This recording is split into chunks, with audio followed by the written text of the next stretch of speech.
Who were Shudras? How did they become untouchables?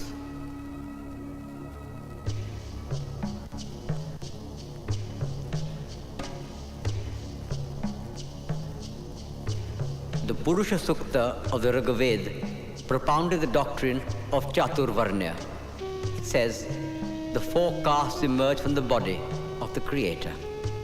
The Brahmin, the priest, was equated to the mouth. Kshatriya, the warrior, to the arms. Vaishya, the trader, to the thighs. And the Shudra sprang from the feet. Manu, the lawgiver, degraded the Shudras to the lowest level. Once born and untouchable, he remains an untouchable forever.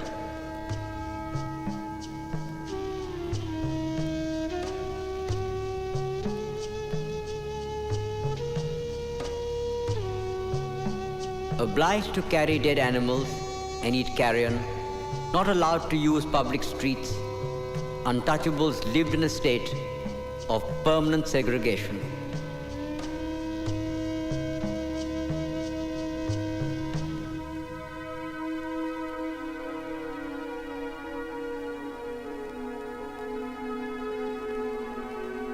During the Peshwa regime, untouchables were forced to string a broom around their waists to sweep away their own footsteps.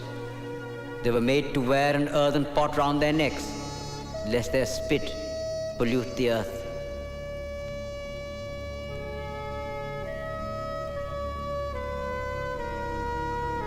It was a bondage worse than the slavery of the Roman Empire, more cruel than what was perpetrated against American Negroes and German Jews. How long will this go on?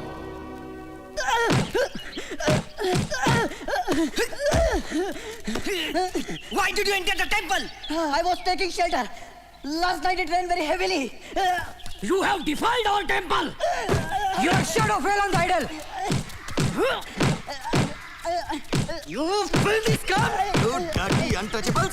Think you are Ambedkar? Nowadays, everybody's Ambedkar. Hit him! Teach him a lesson! You government son-in-laws? Teach him a lesson he won't forget!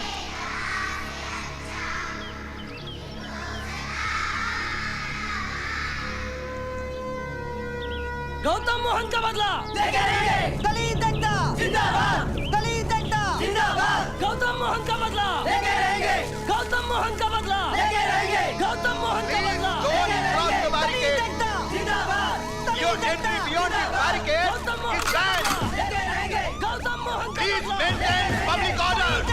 जिंदाबाद I declare your assembly as unlawful assembly. I order you to disperse. Gautam Mohan का बदला I order you to disperse.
Young man, you are the only one who's always here before me and always the last one to leave. Your name? Bhimrao Ambedkar. Ah, at last we meet. Professor Seligman talks a lot about you. I am Lajpat Rai. Shh. Can we go outside and talk? Our freedom struggle in India. Oh, I'm sorry. Allow me to introduce myself. You need no introduction, sir. Professor Seligman speaks very highly of the economics thesis you're writing for him. We need men like you in the struggle. Ambedkar, these are very exciting times. The war has completely finished Britain. We must take advantage of that. As you may know, Tilak has begun his Home Rule League in India. And I'm continuing my struggle from here. They have deported me, but they can never defeat me. We are having a meeting next week. I'm sorry I cannot attend. I'm here on a scholarship from Baroda State. I owe it to the Maharaja to concentrate on my studies. Pleased to have met you, sir.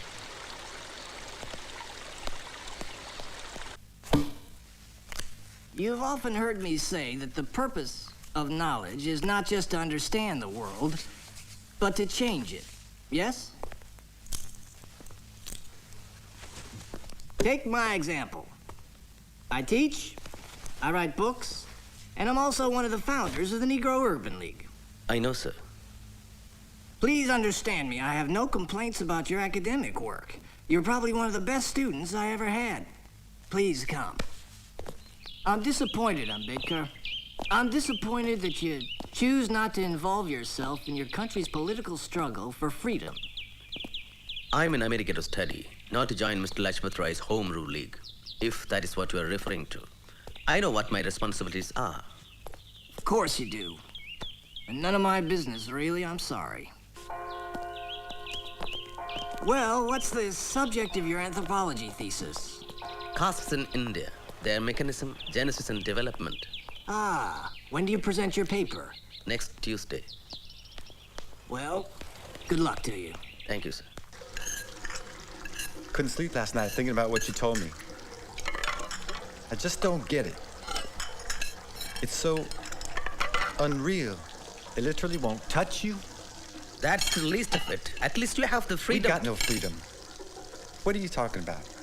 Hey! Quit your jabbering. We got a restaurant to open in 2 hours. Get to work. Quick, quick! At least you have the 14th Amendment. Fat lot of good it's done us. Think about it. You're from India and you can go to Columbia University. I'm an American. I can't be a student there. I can be smart, talented. But hey, let's just keep that 14th Amendment stuff in the Constitution. Because in the real world, black is black and white is white. And never the twain shall meet. You read Rudyard Kipling? Think you're the only one who reads books?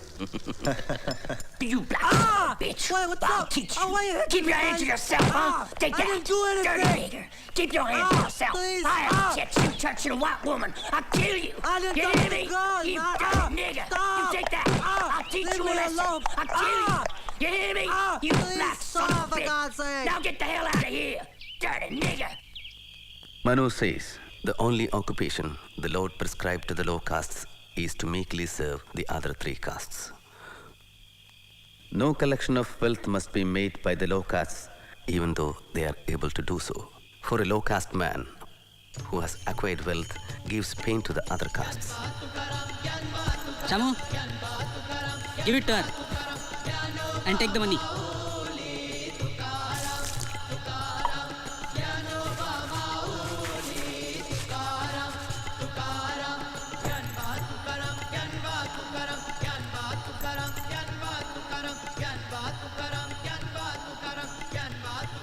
The low caste must never speak to the high caste, say from far away, and when they pass must utter loud cries, and whosoever hears them must leave the road till they have passed. Who wants your wretched money? Go away, go! This boy thinks that just because his father was Subedar Major, you will cut his hair. Army or no army, Mahar is a Mahar. But you're cutting a buffalo's hair. So, you're worse than buffaloes, donkeys and dogs. The high caste must never read the Veda in the presence of low caste. If the low caste hear the Veda, their ears should be filled with molten lead.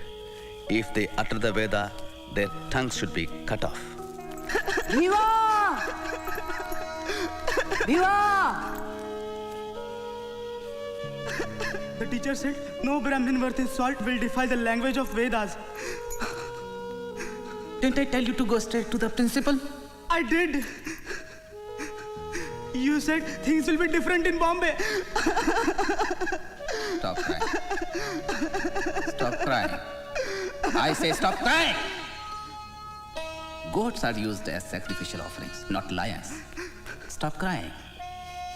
You are the son and grandson of Subedar Major. Mind well.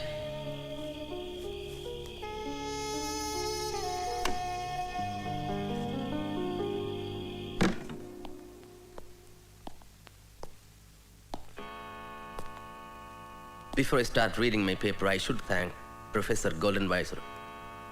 Thank you, sir. Castes in India. The average Hindu, and I may add, the average American, is always in ecstasy whenever he speaks about the Indian village. Since many believe this idealistic view, it would be better to present a more realistic picture of village society. The Indian village is not a single social unit. The two major divisions are between the touchables and the untouchables. The touchables occupy the position of a ruling race, while the untouchables occupy the position of a subject race of slaves. These positions are fixed at birth. There is no escape. Can caste be said to exist amongst non-Hindus? Yes. The Hindus have spread their poison to the rest. Caste has penetrated the fabric of Indian society. What caste are you? Mahar. Now, if you can get back to the paper at hand.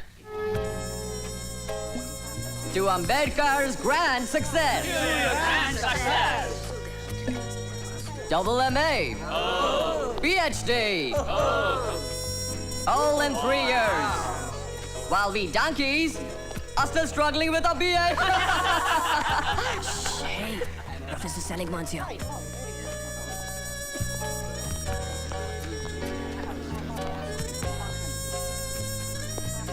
Sir? Ah, Ambedkar.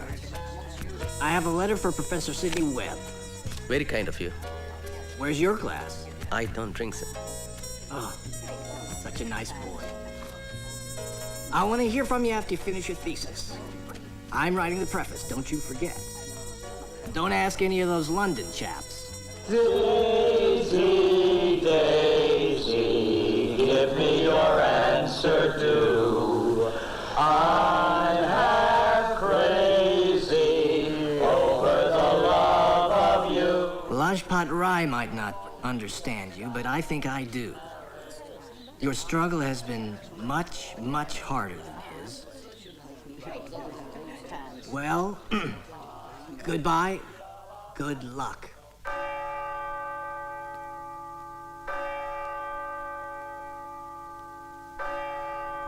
Brothers and sisters, we are honored to have with us today a friend of Brother Steve Brown, a young man from India.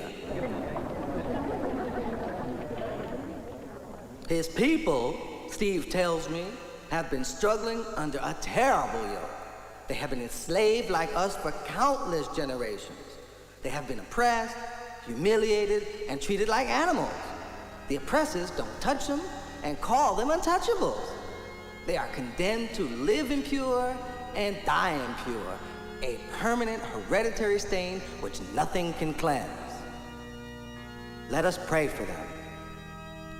Lord, hold our brothers and sisters in India in the palm of your hand. Protect them and help them, Lord, as you hold and protect us. Be with this young man, Lord, as he leaves to pursue his studies in London.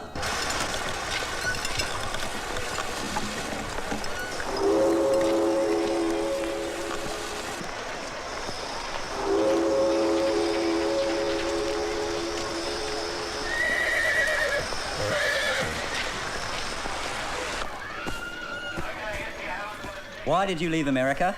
Because I have finished my studies there. I intend to continue them here. What do you plan to do in London? Enroll at the London School of Economics. Oh. Keep terms at Grayson. Complete my thesis. Consult the archives.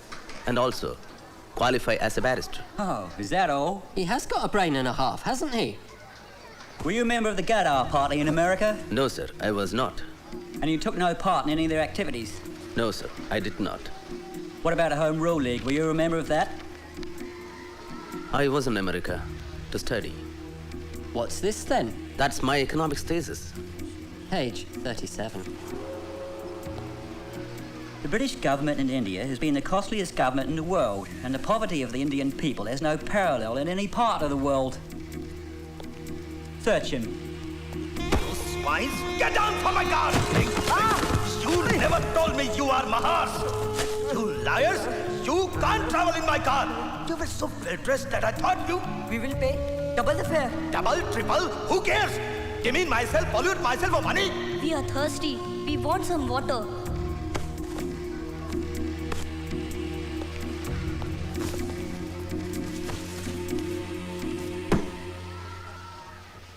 Welcome to London. Professor Seligman recommends you highly. What was your thesis for him about? It's a financial history of India from 1765 to the present. Very ambitious. Has it been done before? No, sir. I'm the first. And what thesis do you plan to write for us? On the problem of the rupee. Oh. I wasn't aware there was a problem. I disagree with Keynes's justification for India's gold exchange standard. Then you disagree with me too? Yes, Professor Cannon. Unless you have changed your opinion. I most certainly have not. I don't mean to be rude, sir. And you think you can prove that both Keynes and I have been wrong all these years? Yes, sir. I think I can. Well, well, well. I certainly wish you good luck. Thank you, sir. I shall look forward to reading your critique.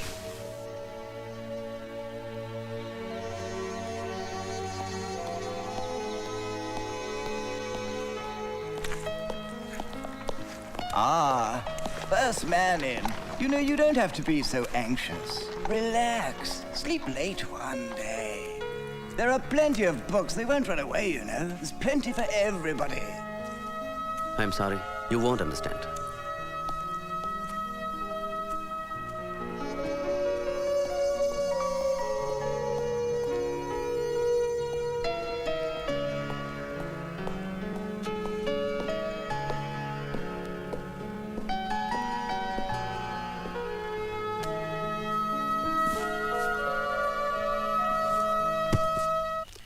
Good evening, Mr. Andrews. A letter for you. Thank you.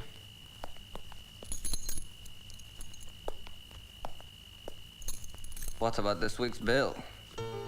Tomorrow. Our son died yesterday. I'm sorry to give you this news.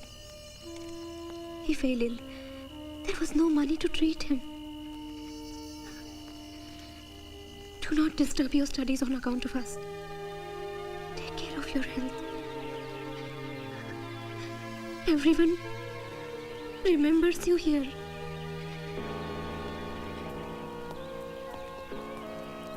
Dear Ramu, it is sad that Gangadhar had to die.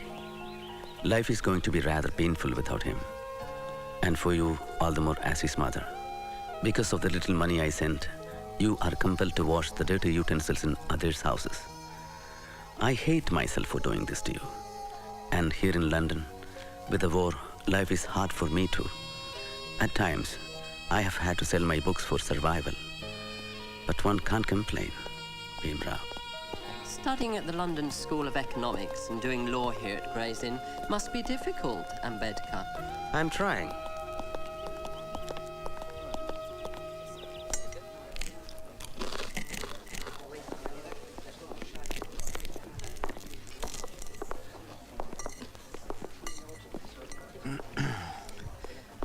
My friends here don't believe me, so perhaps you could enlighten them.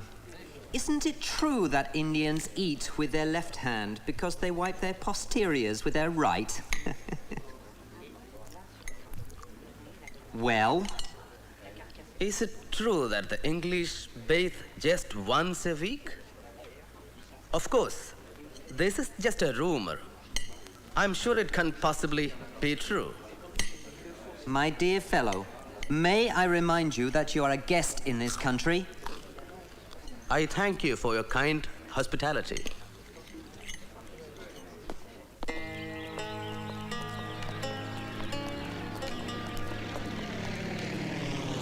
Baroda State regrets to inform you that the period of your scholarship is over and you are required to return to India immediately.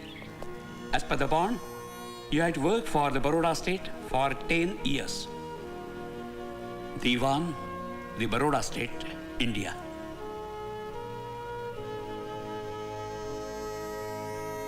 Is there no way you could persuade them to allow you a few more months? After all, it's so close to finishing. No, sir. Well, Ambedkar, all is not lost. I can grant you an extension for 4 years. If you return within that time, you can resume where you left off. I appreciate that, sir. Thank you. You think you'll be able to return? I don't know. I hope so. Deva, you made us so worried. Why?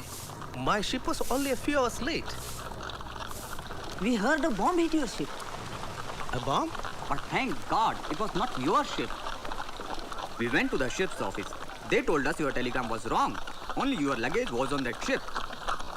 A bomb hit the ship with my luggage?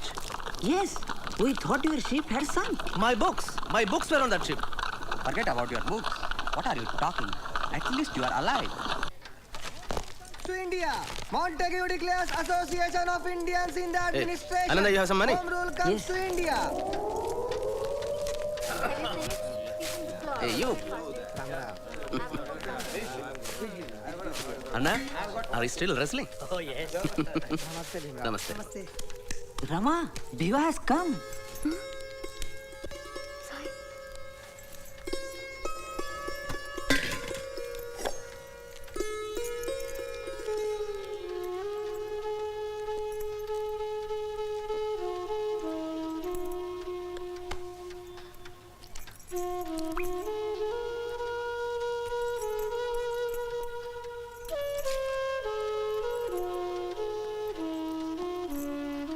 Shukriya.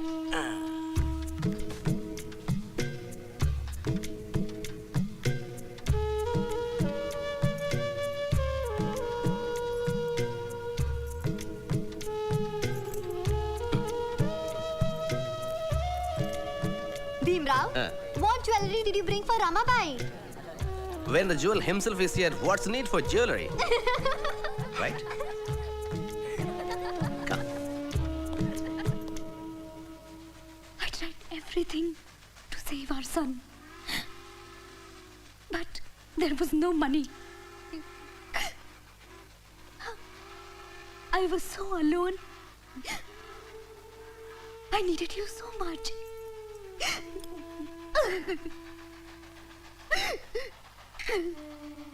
Every morsel of food I ate, I thought of you. Every Saturday I fasted for your safety. I know your hardships and loneliness. You know, sometimes I feel so guilty.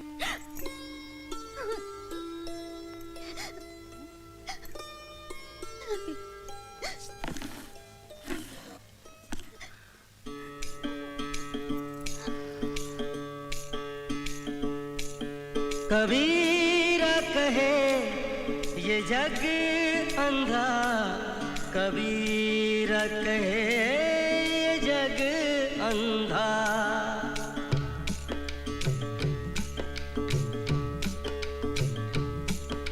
कबीरा कहे ये जग अंधा, कबीरा कहे ये जग अंधा। अंधी जैसी गाय बछड़ा था सो मर गया अंधी जैसी गाय, बछड़ा था सो मर गया झूठी चाम चटाए। कबीरा कहे ये जग अंधा, कबीरा कहे ये जग अंधा।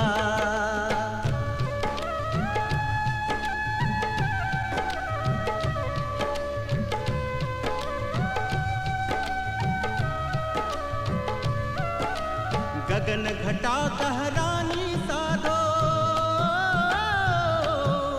गगन घटा कहरानी साधो, गगन घटा गहरानी। पूरब दिशा से उठी है बदरिया, ओ पूरब दिशा से उठी है बदरिया। रिमझिम बरसत पानी, रिमझिम बरसत पानी। पूरब दिशा से उठी है बदरिया, रिमझिम बरसत पानी, ओ रिमझिम बरसत पानी। अंधी जैसी गाय, बछड़ा था सो मर गया झूठी चाम चटाए। कबीरा कहे ये जग अंधा, कबीरा कहे ये जग अंधा, कबीरा कहे ये जग अंधा, कबीरा। I hope all your studying is finished now.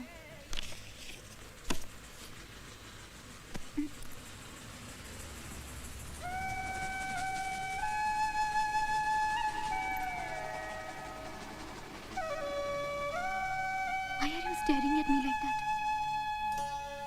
तदेव लग्नं सुदिनं तदेव ताराबलं चन्द्रबलं तदेव विद्याबलं दैवबलं तदेव लक्ष्मीपते ते गृयुगं स्मरामि। Hurry up, you have to finish it before this fish market opens. Shubhmangal सावधान।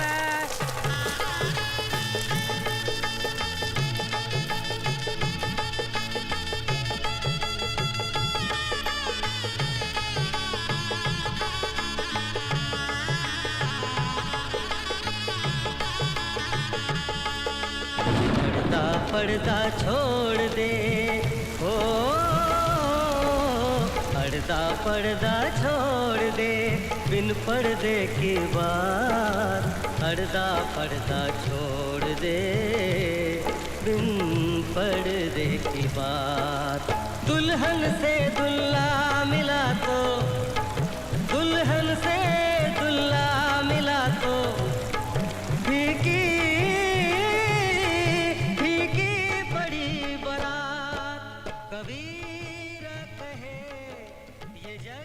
Why are you staring at me like that? Ramu, I have to go back. I had to leave my studies halfway. What are you going to do with so much of knowledge? Enough now. I won't let you go. Don't worry, I'm not going immediately. But you know, I have to go to Baroda to work. I can also come with you. Let me go first and find a place to live. Then I'll come and take Yeshwantan.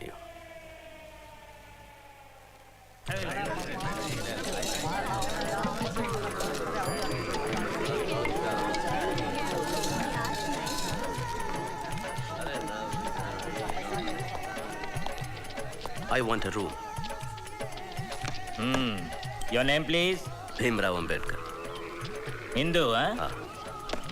Caste? Mahar. Sorry, I don't have a room. At least for a week. You want to close my hotel? Try somewhere else.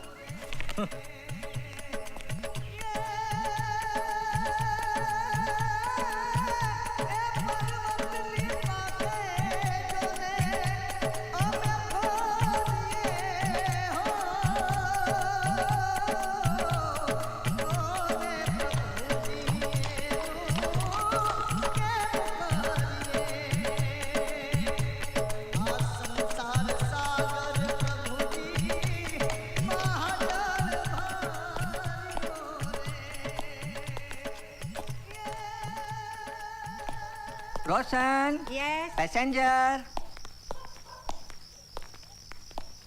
Are you alone? Yes. Is this your only luggage? Yes. Come.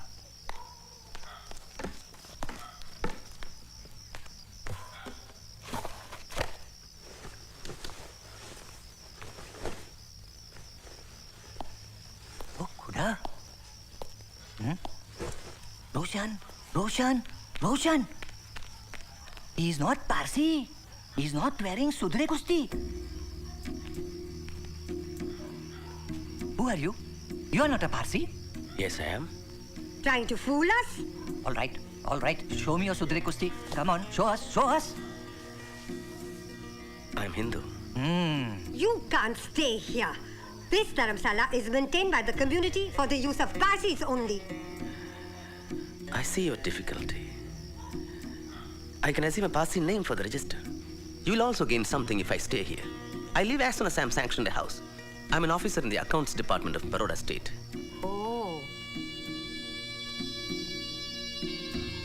All right, all right. You'll have to pay 5 annas for the day, for boarding and lodging. And you'll have to register under a Parsi name. Thank you. I'll get some food for him. But you can't stay in this room. I'll give you some other room. Pack up and come. Come with me.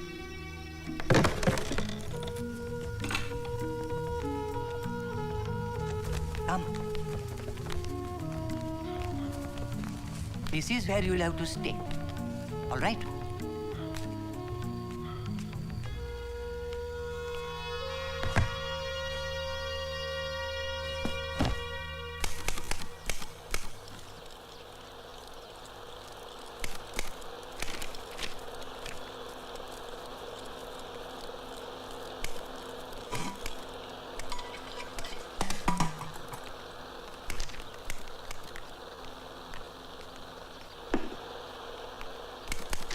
Hane, give me the staff salary file.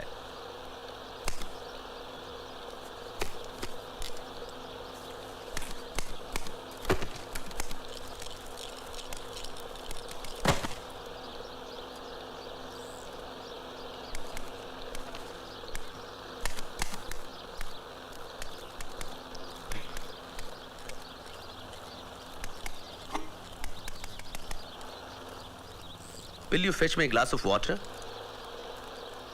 Didn't you hear what I said? There is no water. What is that then?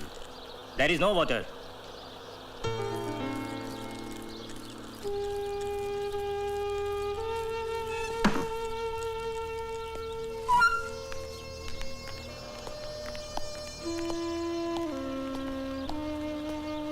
Look here. You might be a senior officer, but you can't touch this water. Maybe the Maharaja should hear about this. Yes, yes. Go and tell him. We are not scared. This is our religion. If the Maharaja wants you to drink water, let him bring it from his own palace. He is a Maharaja. He can do whatever he likes. He can employ dirty, untouchables like you.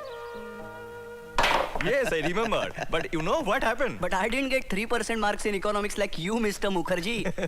That too, selling man said he was granting Mukherjee 3%. I didn't know that. Because he didn't want to discourage me. Actually, I deserved 0. Dr. Ambedkar, I am Jahangir Umrigar. Hello. Secretary of this officers club. May I have a word with you? Of course. Excuse me. Oh, yes? Please come, sir. It's like a... we have received your application letter. We'll be pleased to admit you to this club, but only on the following conditions, huh? You will have to sit at your own separate table. You can use your own cutlery, serviettes, and crockery. And only one of our waiters, Makbul Ahmed, is willing to serve you.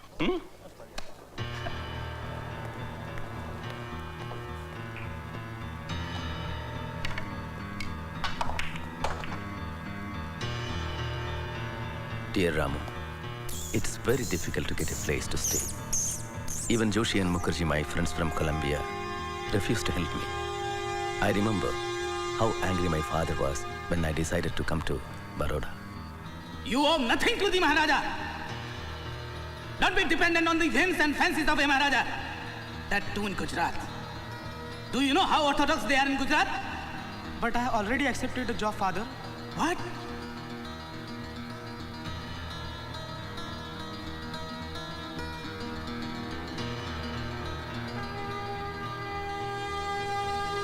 I remember I received a telegram about my father being critically ill. I missed my train, but somehow reached Bombay.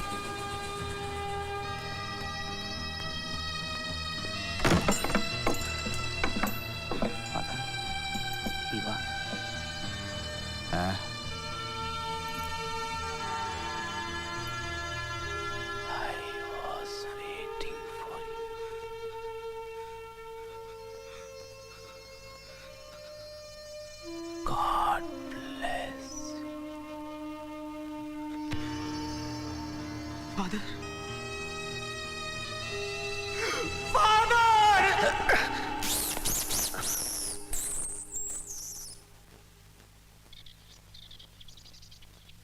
कड़ी सके Avon कड़ी केम सके Avon ना नहीं madam जी ने झूठ पर से आ गया मेरा मानस कौन है बोलो मैडम जी नहीं मानस જોઈએ madam ji You son of a swine, you fraud, you liar. How dare you take a Parsi name? We know who you are. You are a Hindu, and that too an untouchable. What do you mean by staying here? When do you intend to vacate? Please let me stay for just one more week. By that time, I would have found another. Nothing doing. You get out at once. You better pack off and get out by evening, or else if we find you here tonight, we are going to break your head. Understand?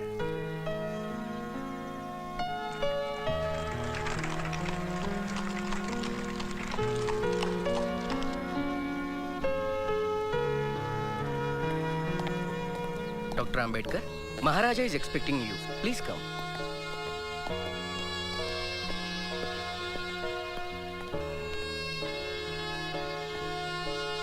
Ambedkar, come in, come in. I've been very proud of you, my boy. Very proud of you. I did cast in India. Excellent paper. Excellent. Thank you, Your Highness. Sit.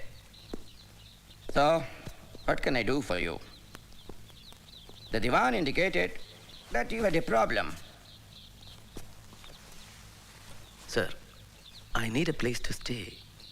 Ambedkar, I understand your problem, but you must understand mine. I have to go slow. As it is, I have caused a revolution by employing you here. You cannot expect to blow up the entire mountain of caste in a day or two. These things take time. You must be patient.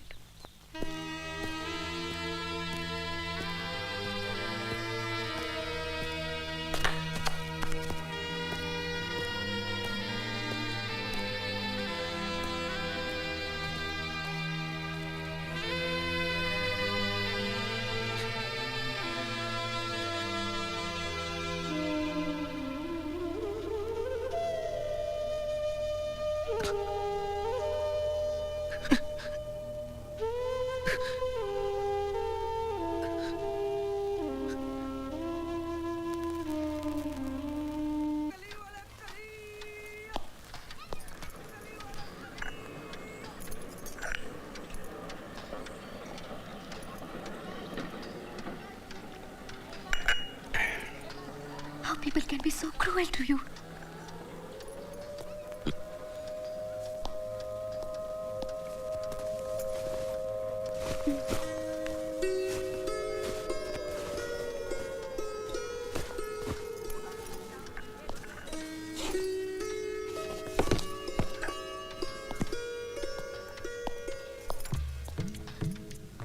What's all this, Ramo? This is the first day that you are going to sit in... Sit-Nam College. Sit in... Sit-Nam College. Sit in... Scam...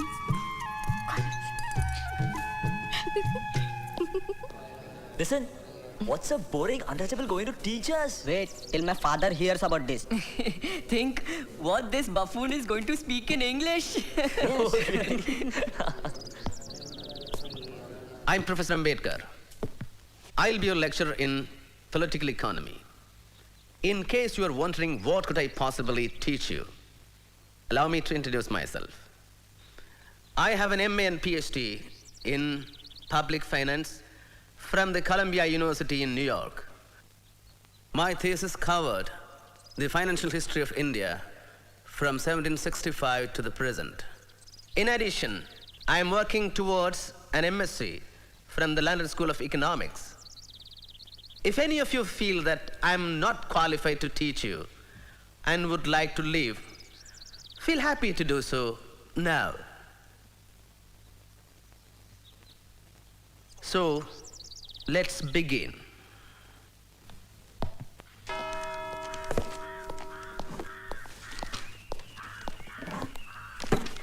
Dr. Ambedkar. Yes? I am Professor Trivedi. This water is reserved for the professorial staff. What do you think I am? Yes. We all know you are a lecturer, but here we are to tell you to bring your drinking water from home.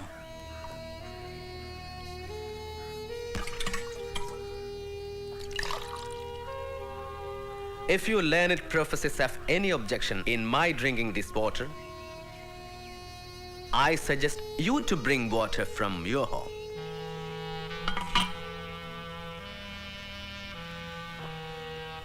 Or purify it. You are Trivedi, so I assume that you know the rituals to purify polluted water. No? I'll tell you. Amedya Shavachandala Madhya Mansadi Dushitat. That's from Vriddha Harita Smriti. Shall I repeat it? Amedya Shavachandala Madhya Mansadi Dushitat. Amedya Shavachandala Madhya Mansadi Dushitat. Gopaludrutya Kalashay Sahasram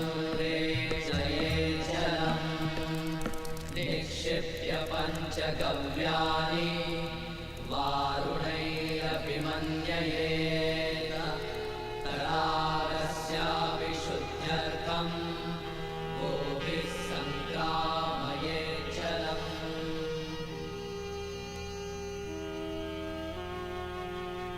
Home rule is as much the birthright of a Mahar as that of a Brahmin. And unless and until this attitude is adopted, the day on which India will have home rule is distant. A Swaraj, where there are no fundamental rights guaranteed for the depressed classes, will not be a Swaraj for us. It will be a new slavery. A Mahar. Oh. What a powerful statement, huh? Diwan Sahib, do you know who is the writer of this anonymous letter? No, Your Highness. Dr. Ambedkar. Datto Bapawar told me. Dr. Ambedkar is starting a fortnightly. And he needs some help. Yes, Your Highness. I agree that with uncompromising courage you are trying to eradicate the evil practices created by this caste system and to help liberate the lower classes from the unjust dominance of Brahmins and the priesthood. But still, let us not hurry in this case. No, Diwan Sahib, no. We must encourage Dr. Ambedkar in every possible way. Yes. We will help him to start his fortnightly. Mook Naik, leader of the dumb. Kitti sangutula, kitti sangutulag, kitti sangutulag, kitti Shivatarkar, take this down. India is a home of inequality. Hindu society is just like a tower, which has several stories without a ladder or an entrance. One is to die in the story in which one is born.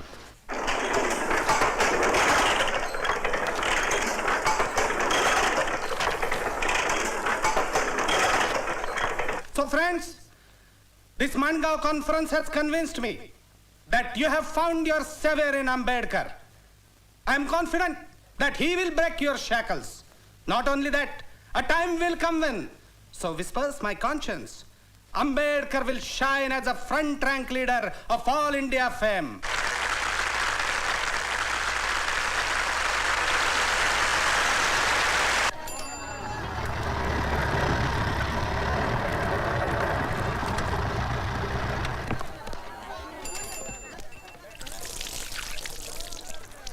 Rama, somebody's calling.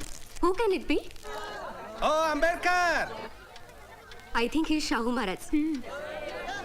Let's go up.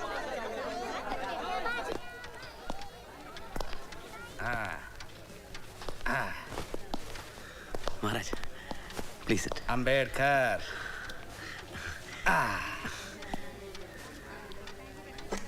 How about a cup of your special tea, Sister Ramabai? Ramu, tea.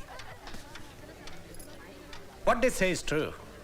Behind every great man, there is a great woman. You are a lucky man, Ambedkar. Ah.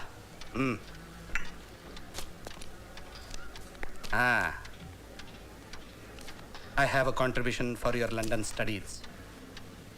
Open it. Thank you, sir. Wonderful. So, come on. Let's go to Muknaik office.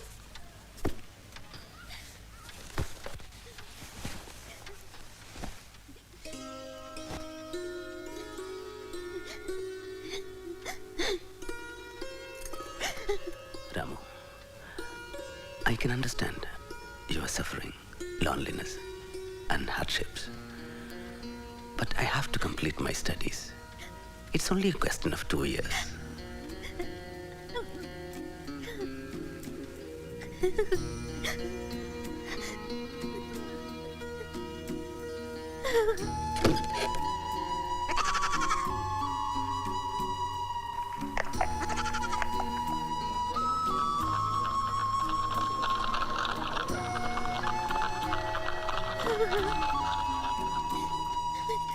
What did you think of the defense? Well, well.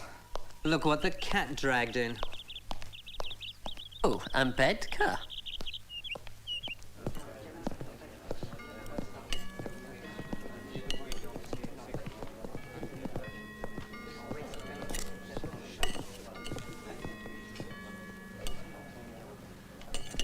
We're all out of chicken. We just served the last piece. Cabbage and gravy is all is left.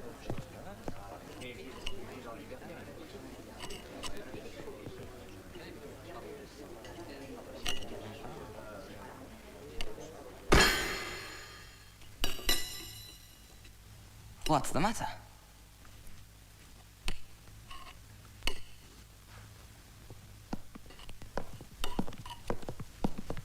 Robert. Ah, I see you have my piece of chicken. Well, aren't you lucky? My father says in India, Indians and dogs eat outside.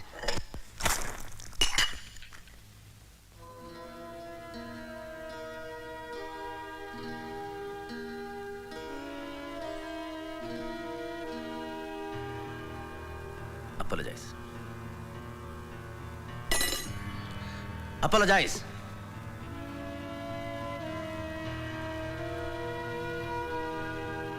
Oh, all right. I apologize.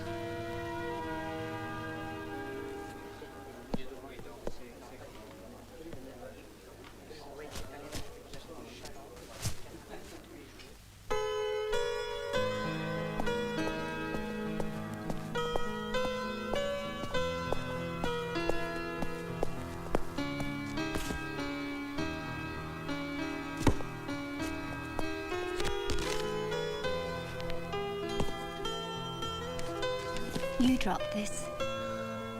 Thank you.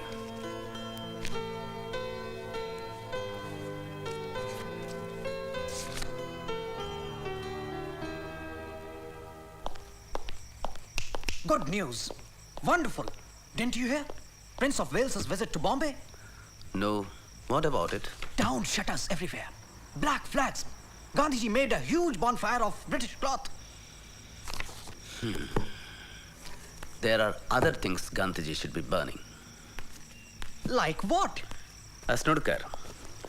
There are 50 million untouchables in India with no civic, legal, political or moral rights. But you see, the British have to leave first. Everything else will follow. Yesterday, you boys had your lights burning till 9:30. I can't afford to have you lit up all night like Piccadilly Circus. You've got 10 minutes till 9 o'clock and then lights out.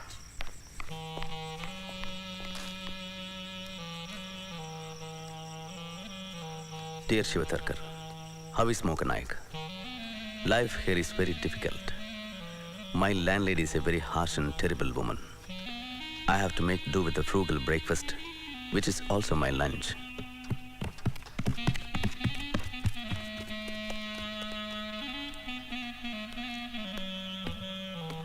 In the quiet nights here in London, I can hear Balaram Bhau's clarinet. I am anxious about Ramabai. Please continue to take care of her. as I know you will. Also, I hear from home that the tuition teacher is irregular. Why is this so? If money is the only constraint, please increase his salary or get another teacher. On no account should the education of the children suffer. Please personally look into the matter. Bhimrao. Never had a moment's time for you here in Bombay. And just look how he cares for you from 1,000 miles.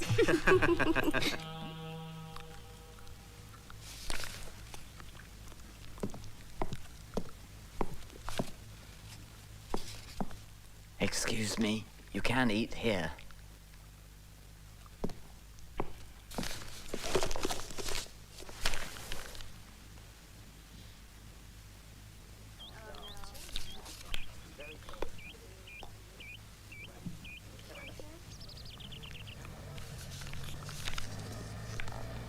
Excuse me. We met the other day. We did? You know, you dropped a paper, and I picked it up. Ah, yes. Barney Fitzgerald. Bhimrao Ambedkar. Pleasure to meet you. You work harder than anyone I've ever seen. I have very little time and much to do. I wonder if I could be of any help to you. I work in the House of Commons. And, well, I have access to a lot of references. Why don't we have a cup of coffee? And you can tell me exactly what you're working on.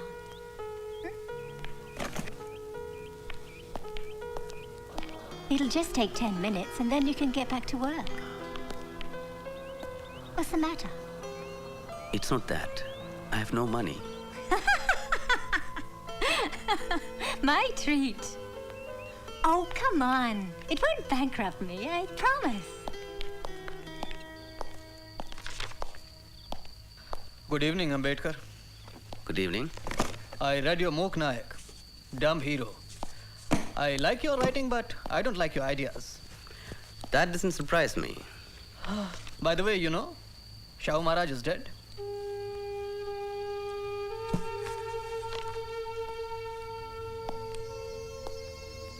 I met a friend of mine today. He has just come from Bombay.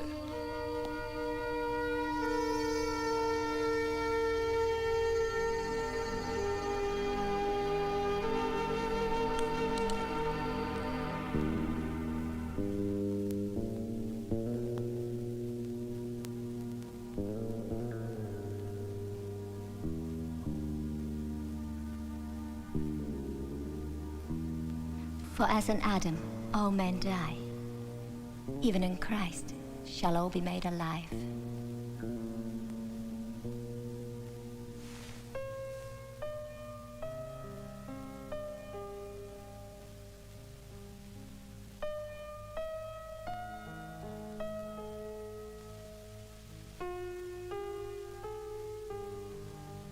When my husband died, I wanted to die with him. I have been very selfish. I have never ever asked you about yourself. There's not much to tell, really. He died in the war. Any children? I live with my mother. She's the only one I have left. I hope God gives you the happiness you deserve, Fanny.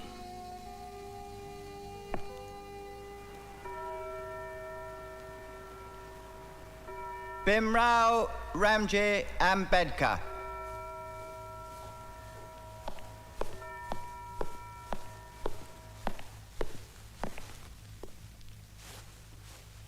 I hereby call you to the bar and do publish you barrister.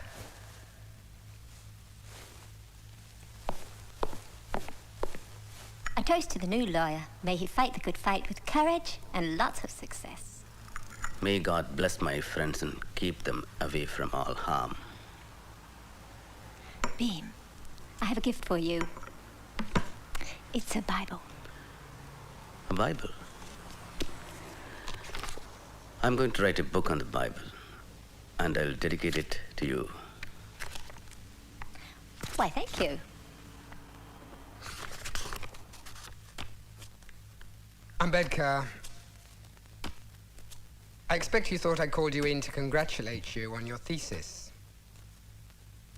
I'm sorry to disappoint you, but you're going to have to rewrite it.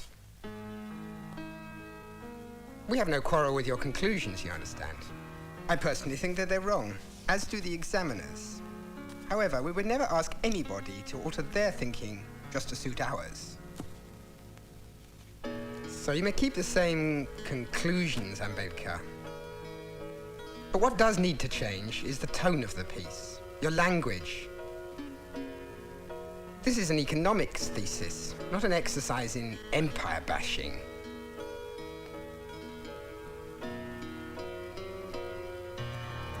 Bim, what's the matter? Didn't they love it? They hated it. I have to rewrite it. I don't believe that. Why? My language offended them.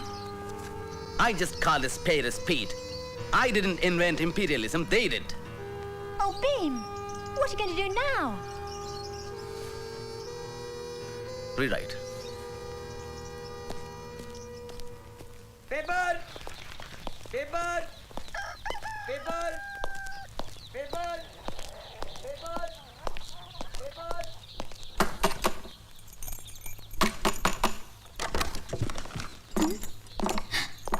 Sahib, it's a surprise. Let me inform Lakshmi Vahini. No, wait. Let me meet you first. How are you?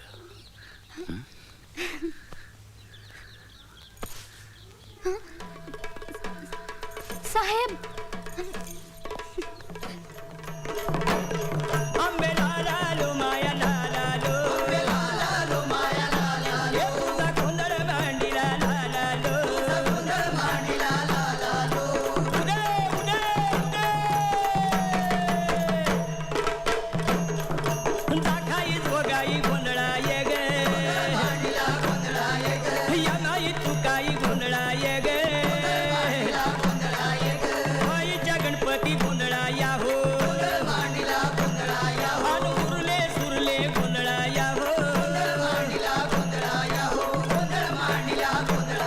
Sukriya, here's a pen and a compass box for you. Tomorrow we'll go to market and buy clothes for you, for your mother and Lakshmi Vani. This is my law degree. You know what they said? Bhimrao Ramji Ambedkar, I hereby call you to the bar and do publish you barrister.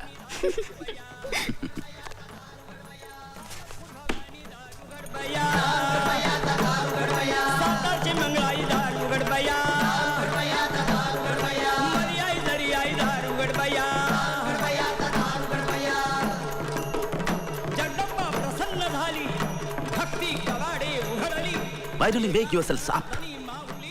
My heart breaks to see the pitiable sight of your sad faces and hear your sad voices. You have been groaning from time immemorial, and yet you are not ashamed to hug your helplessness as an inevitability. Why did you not perish in the prenatal stage instead? Wake up. Wake up! Why do you worsen and sadden the picture of the sorrows, poverty, slavery, and burdens of the world? With your deplorable, despicable, and detestable, miserable life, you had better die and relive this world if you cannot rise to a new life, or you cannot rejuvenate yourselves. Wake up. As a matter of fact, it is your birthright to get food, shelter, and clothing in this land in equal proportion with every individual, high or low. If you believe in living a respectable life, you believe in self-help, which is the best help. From the presidential chair of the Indian National Congress, Maulana Muhammad Ali referred to a suggestion to divide the untouchables equally between Hindus and Muslims. How dare he speak like that? Are we to tolerate this? Are we to be treated like slaves? How can we trust the Congress after this? Gandhi, the great social reformer, was in prison when this was said, and he remained silent. Do we need such saviors who care more about appeasing the conservative Muslims in their demand for Khilafat? I say no. I propose we establish a central institution for removing our difficulties and for placing our grievances before the government. I propose we call our organization the Bahishkrit Hitakarni Sabha.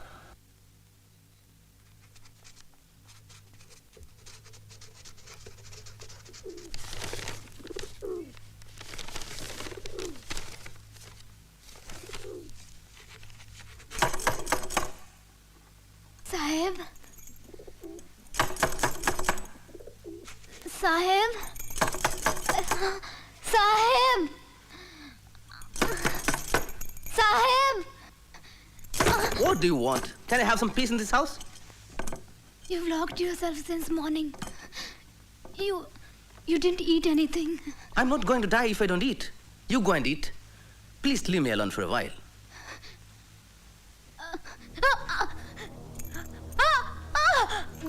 Ramu, what happened? Ramu, what happened?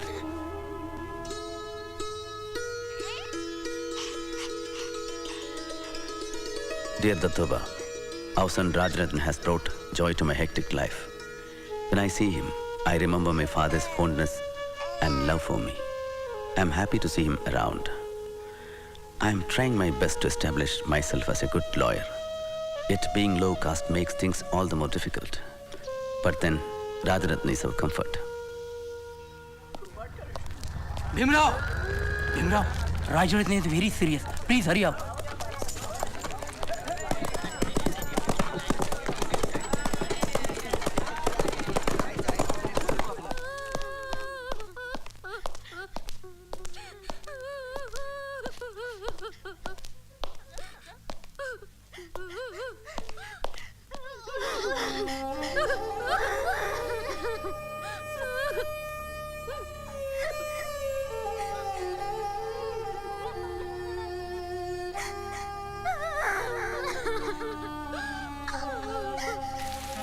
But, dear Dattoba, the ill-omened day came and Rajarathan had to die.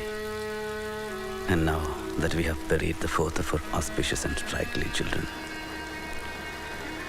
all the salt from our life is gone. Tell me, Dattoba, why is destiny so cruel? Why did Rajarathan have to die? Why? I, Bhimrao Ramji Ambedkar, Having been nominated a member of the Bombay Legislative Council,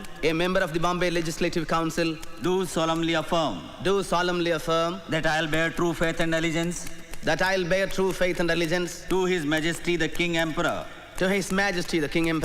as by law established, that I will uphold the sovereignty and integrity of British India.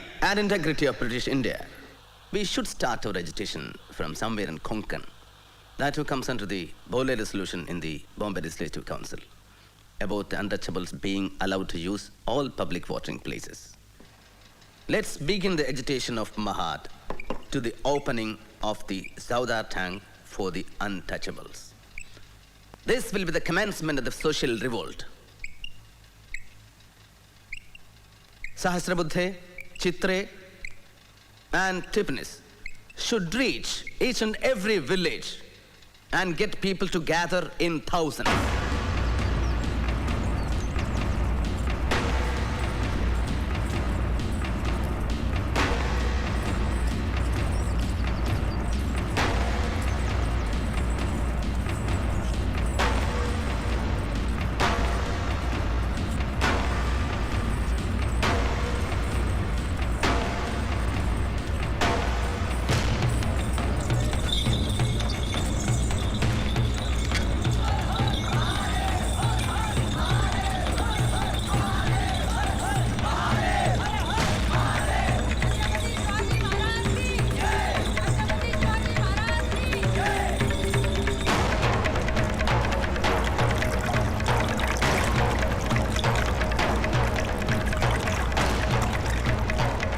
Finally, they have hired a tamasha theatre for the conference. And hundreds of people are marching towards Mahal.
Brothers and sisters, I am very thankful to you for giving me the honor of the presidentship of this conference. I am very happy to be here. I learned my first alphabet at the Dapoli school. One always remembers with fondness the place where one has passed one's childhood. But I am very sad too, for we go on bearing injustice. My advice to you is, let us throw away the dirty lifestyle imposed upon us by high-caste Hindus who condemned us to live in this hell. So, educate, agitate, and organize. Have faith in yourself and learn to be clean. I therefore ask you to take a solemn vow to renounce eating carrion and thrown out crumbs. Educate your children, inculcating them the idea that they are destined to be great. For ours is not a battle for wealth and power. It's a battle for freedom and self-respect. And with justice on our side, I do not see how we can lose the battle.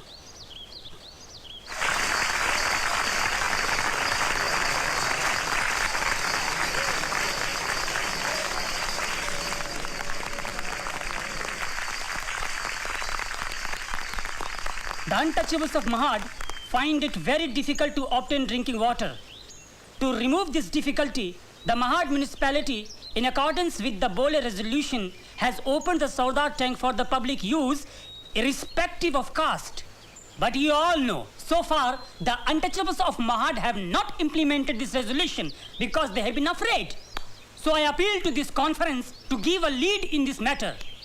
So let us all go out to the Sardar tank and drink water as is our legal right. Chalo Sardar tank!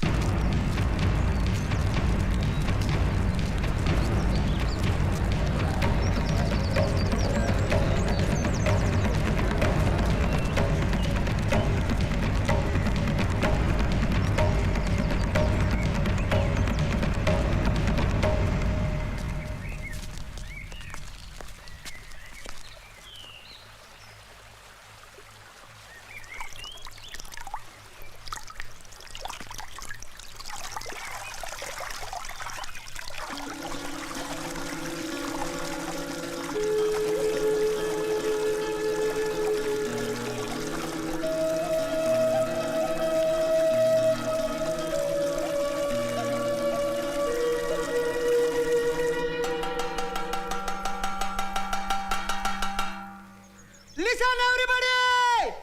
They have defiled the tank! Now they will enter the Vireshwar temple! They have defiled the tank! They will enter the Vireshwar temple!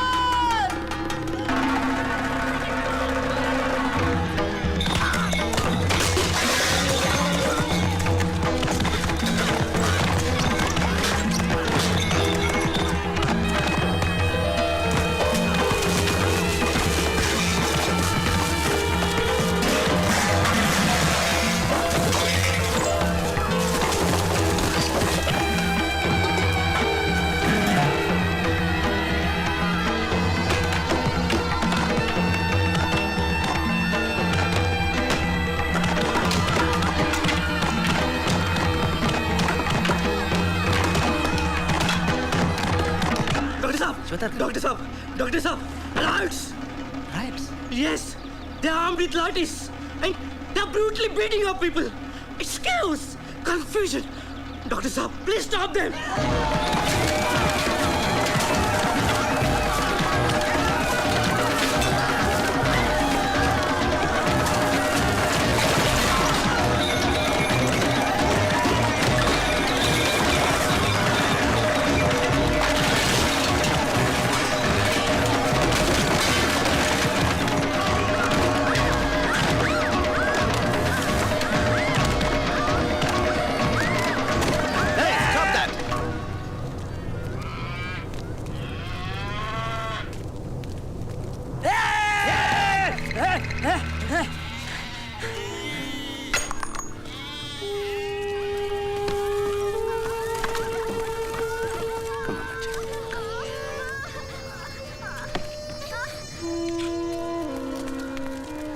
Disgusting.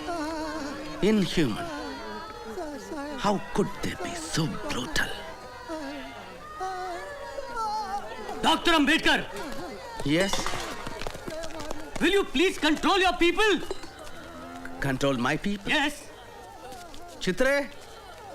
Gaikwad? He is asking me to control our people. All right, I control my people, you control the rest. All right. Are you planning to enter the temple? Temple? Yes. Our conference is over. We have dispersed peacefully, and we always follow the law. And the tank is open for all by the law. You give us orders! Be silent! Be silent! I appeal to you for calm and peace. We have proceeded lawfully thus far. Let's not take law into our own hands. We do not want to lose any more destruction and bloodshed. Return to your villages peacefully. I beg of you. Please.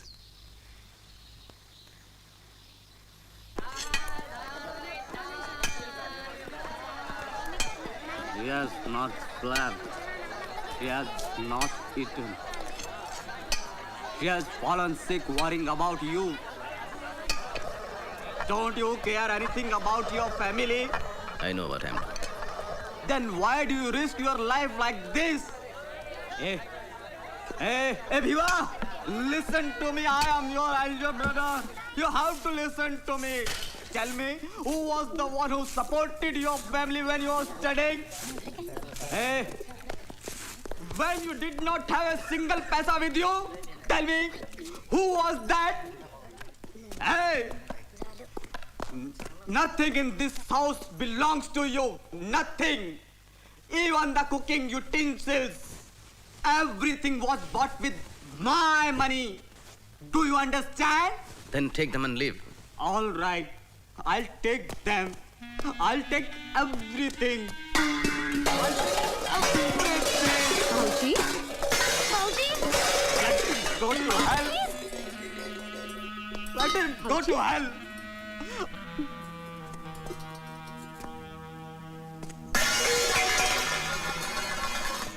All right.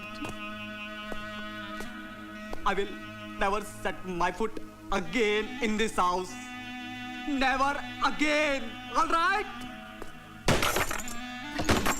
Never again shall you see me. I want to live alone. Mauji, have you eaten? Yes.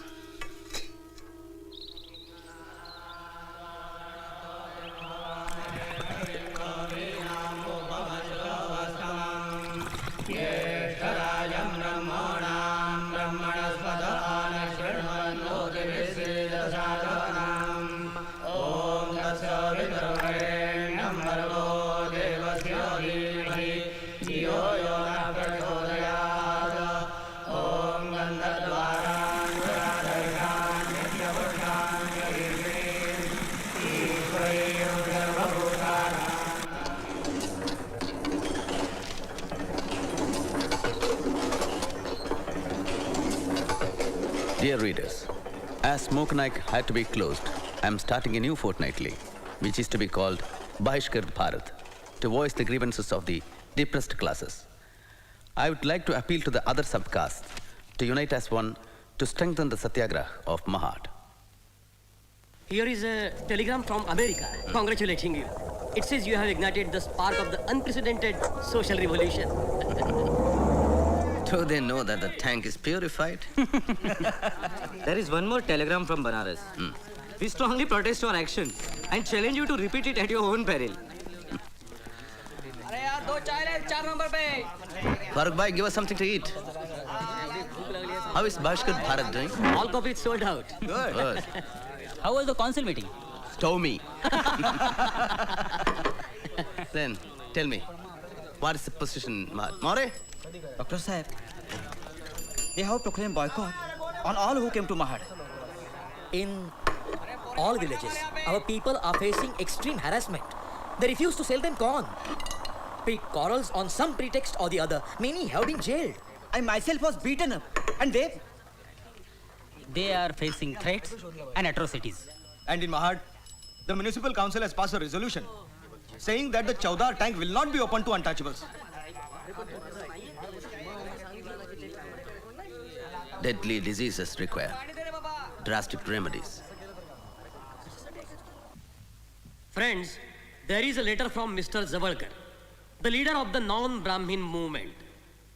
It says, "We, the non-Brahmin leaders of Maharashtra, declare our wholehearted support for the Satyagraha on condition that all Brahmins should be weeded out from it." The view that all Brahmins are enemies of the untouchables is a wrong view. I do not hate Brahmins personally. I hate the spirit of Brahminism, which may be found in Brahmins and non-Brahmins alike. It has been resolved that December 25th and 26th, 1927 will be the dates for the Satyagraha at Mahad. Har Har Mahadev! Har Har Mahadev! Dr. Bhimrao Ambedkaranta! Dr. Bhimrao Ambedkaranta! I am the parent, police superintendent here at Dr. Ambedkar. The collector would like to see you. Please come. Brothers, while you march in Mahad, observe strict discipline. Satyagraha loses power if there is no discipline. You lead them, Chitra. I'll join you. Sahasrabuddhe, come with me. Chalo Mahad! Asprishyata! Asprishyata! Asprishyata! Asprishyata!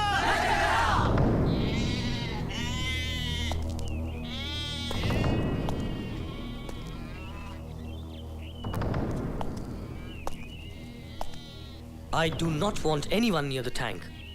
All right? Good.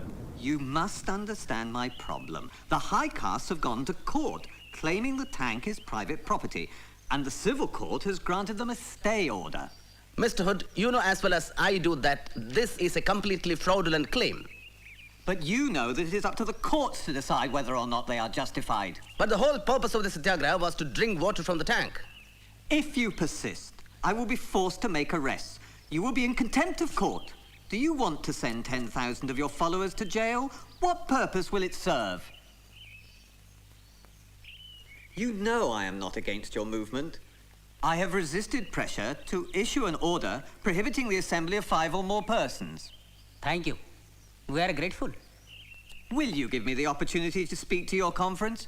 Just for a few minutes, before you proceed to the tank. That will be possible. We must take our leave now. They'll be waiting for us to begin. This conference that has been called to inaugurate an era of equality in India has no parallel in Indian history. I can only compare this to a meeting held in France in 1789 that ushered the French Revolution.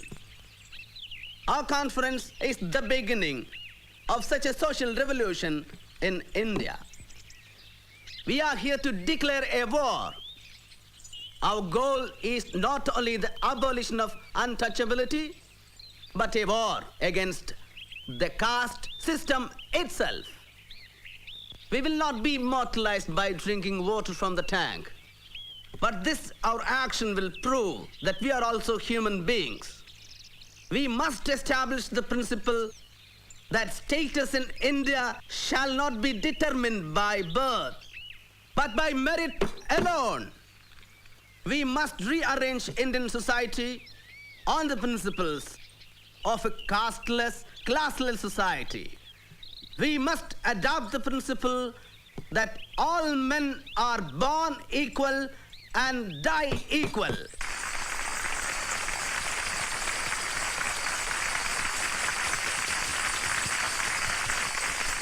Let's destroy the authority of the ancient Hindu scriptures that abound in inequality. Brothers and sisters, religion and slavery are not compatible.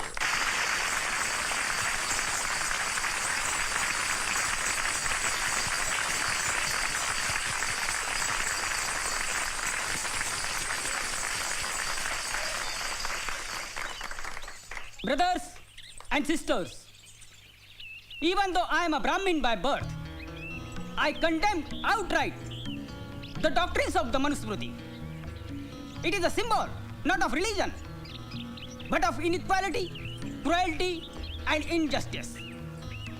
I move a resolution that the Manusmriti, which has been the cause of untold sufferings for the generations, be publicly burned.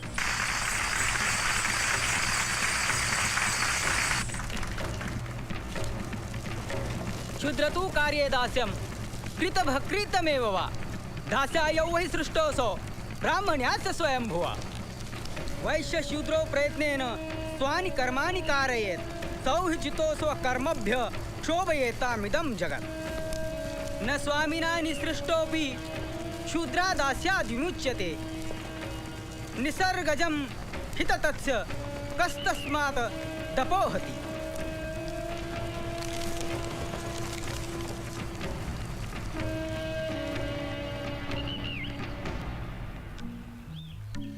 Dear Bhaurao, Congress has boycotted the Simon Commission, and so has Muhammad Ali Jinnah.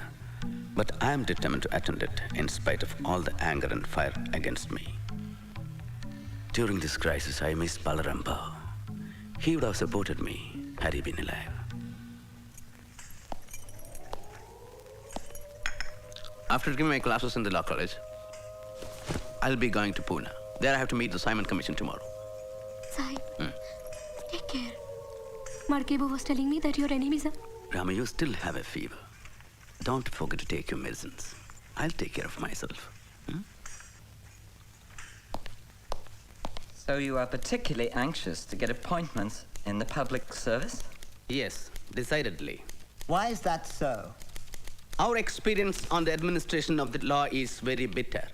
In most of the cases, the law is administered to the disadvantage of the depressed class man. I understand that you have been very active in the uplift of the depressed classes. Do the higher classes help you in this work? The whole caste Hindu population insist upon the depressed classes doing the unclean jobs. Because giving up doing these jobs means that the depressed classes are exceeding their social status, rivaling the upper class. What do you want to represent as the proper way in which the Constitution of India should deal with the depressed classes? The first thing I would like to submit is that we claim that we must be treated as a distinct minority, separate from the Hindu community. Secondly, the depressed classes minority needs a far greater political protection than any other minority in British India, for the simple reason that it has been kept educationally ever backward, economically poor, socially enslaved, and suffers from grave political disabilities from which no other community suffers. So we claim reserved seats if accompanied by adult franchise. And if there is no adult franchise? Then we would ask for a separate electorate, certain safeguards regarding the education of the depressed classes and their entry into public service. Mr. Solanki, do you keep the same view? Yes, of course. If the details of the scheme which you've laid out were to be introduced into the constitution of this country, would it not lead to perpetual class war? It might. But it would depend on the attitude of the majority, Sir John. Therefore, you would not, as a sagacious statesman. I do contemplate, and I do desire, the time when India shall be one. And I believe that a time will come when all these things will not be necessary. But again, it would depend upon the attitude of the majority towards the minority. How many members of the depressed classes practice at the bar? I am the only one. Any more questions, gentlemen? Thank you, Dr. Ambedkar, Mr. Solanki. Thank you, Major Atlee. Simon! Simon! Go back! Go back! Britishanse hastak! Ambedkar! Ambedkar! Britishanse hastak! Ambedkar! Ambedkar! Ambedkar answer! Vikaraso! Ambedkar answer! Vikaraso! Dr. Sahib, don't you think that those who are clamoring for the independence of the country have inconsistent attitude? Yes, of course. They raised violent protest against the insulting treatment meted out to Indians in South Africa and to Indian students in Britain. And at the same time, denying human rights to their own countrymen and co-religionists in India. I find this attitude inconsistent, selfish, and shameless. Which is why my editorial says that we must act in a forcible way so as to let the caste Hindus know that to observe untouchability is a risk as dangerous as bearing live coals on their tongues.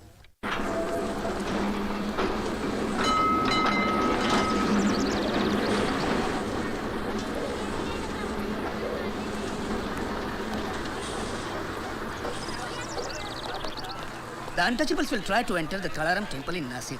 And if this is opposed, we will insist on Satyagraha.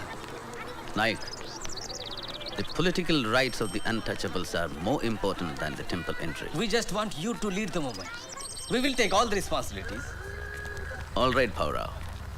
Then send a notice to the trustees of the Kalaram temple about the Satyagraha.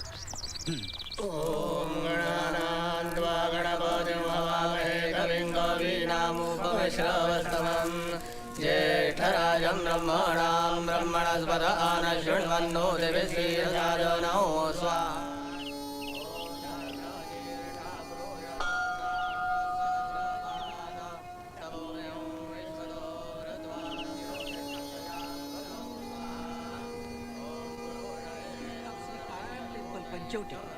are not the owners of the temple.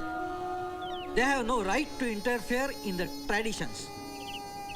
Since the inception of the temple, our ancestors were appointed as the priests, and we are following them honestly. We, the priests, are the supreme powers of the temple. If the trustees use their rights in a wrong way to defy the purity of the temple and allow the untouchables to enter the temple, we will strongly protest. Dr.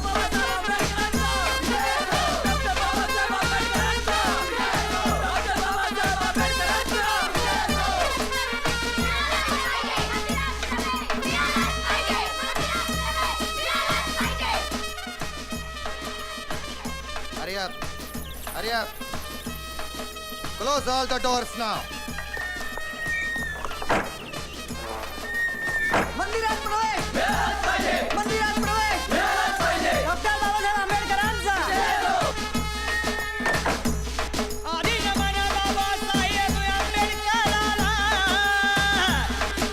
आवामुच्या कुलदैवताला आणि मग महात्मा ज्योतिबा फुल्याला आणि तसं छत्रपती श्री शाहू राजाला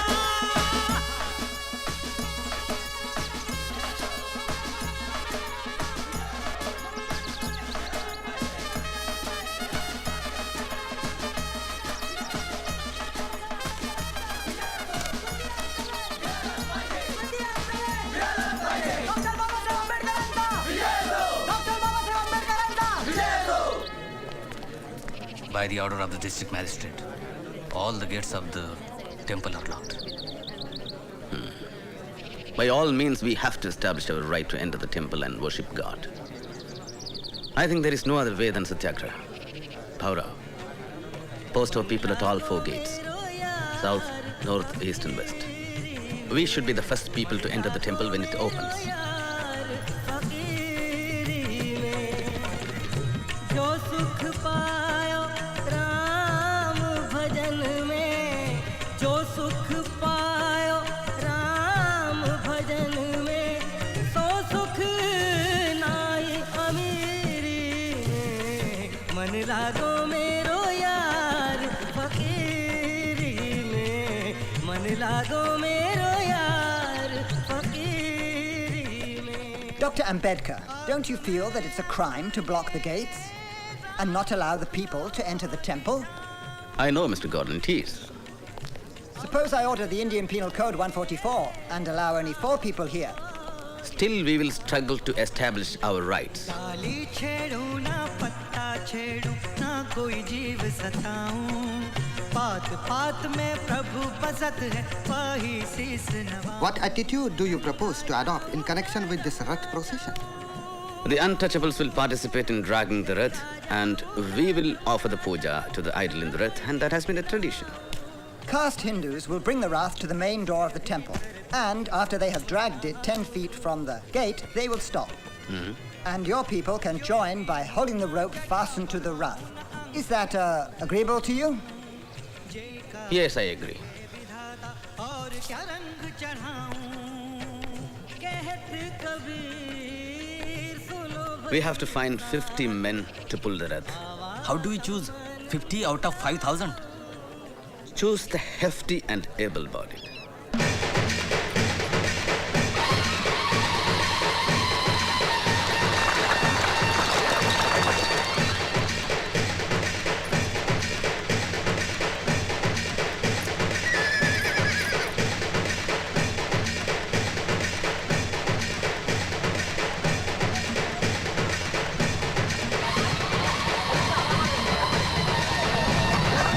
They are running away with the Rath. Hold them. Go on, hold them.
Hold him, hold him.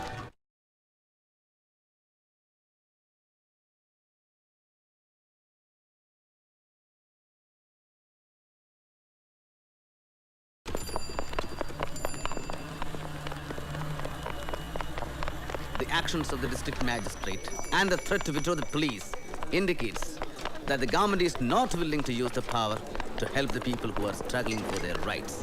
Such a government is no good for anybody. I don't agree with the findings of the magistrate of Nasik. I have already written to the governor about our version of the story, which is true. Dr. Ambedkar? Yes? From the Viceroy. Thank you.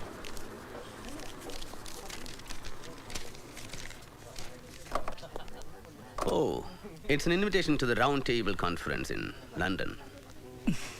Congratulations. Thank you. Congratulations. Thank you.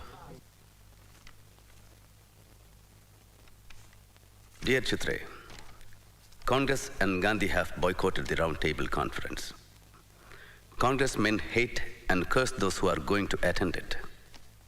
I will demand what is rightful for my people, and I will certainly uphold the demand for Swaraj.